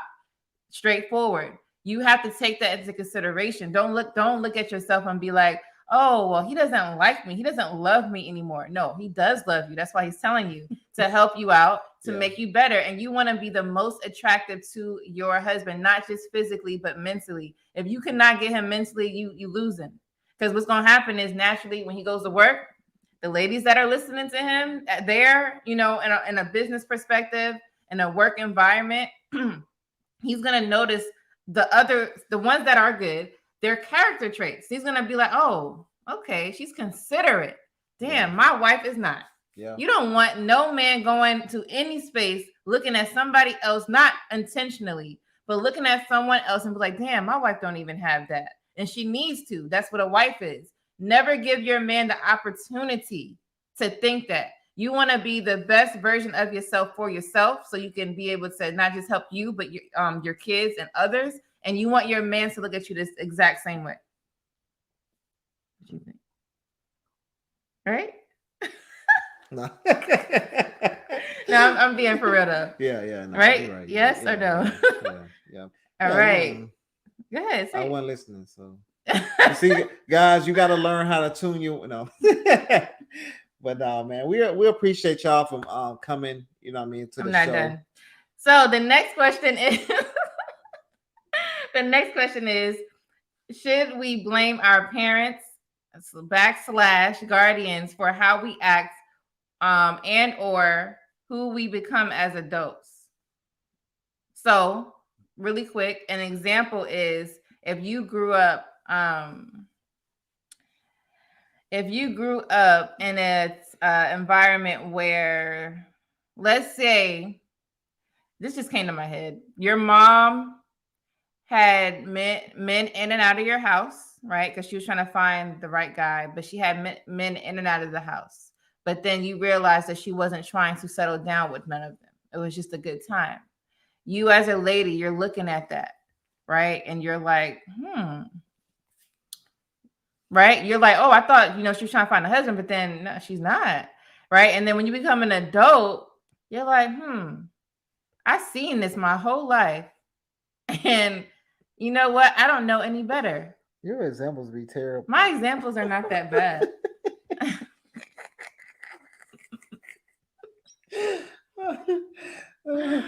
And you walk around like, well, I don't know anything better. And then when you start doing it, you're like, well, I seen my mama do it, so. Yeah, no. Don't ever blame your parents. When you become an adult, you got to get mature. Yeah. Simple as that. You look at it and be like, damn, I feel sorry for my mom. Matter of fact, I don't want that for myself. And then you find ways to do the opposite if it's negative. Yeah. I don't care how good your parent is. There's always something negative, at least one, about your parent that you should not take. Yeah. So. But it's about that time, y'all, man. We got to head up out of here. It's about to be 1:00. We got to wake up in the morning. But all right, y'all, man. Thank y'all for showing us all the love and support. You know what I mean? It was a great show tonight. So hopefully a lot of people took a lot of good advice from this show, from the men on the panel, and for the people in the comment. Thank you so much for always rocking with us and being here. So appreciate it, y'all. Peace. Hey girl, that compliments my fly, and when it goes down, I know she gon' ride. I finally got somebody I can call mine. Music licensing reimagined. I got a girl that compliments my fly, and when it goes down, I know she gon' ride. I finally got somebody I can call mine. My one time for the one time.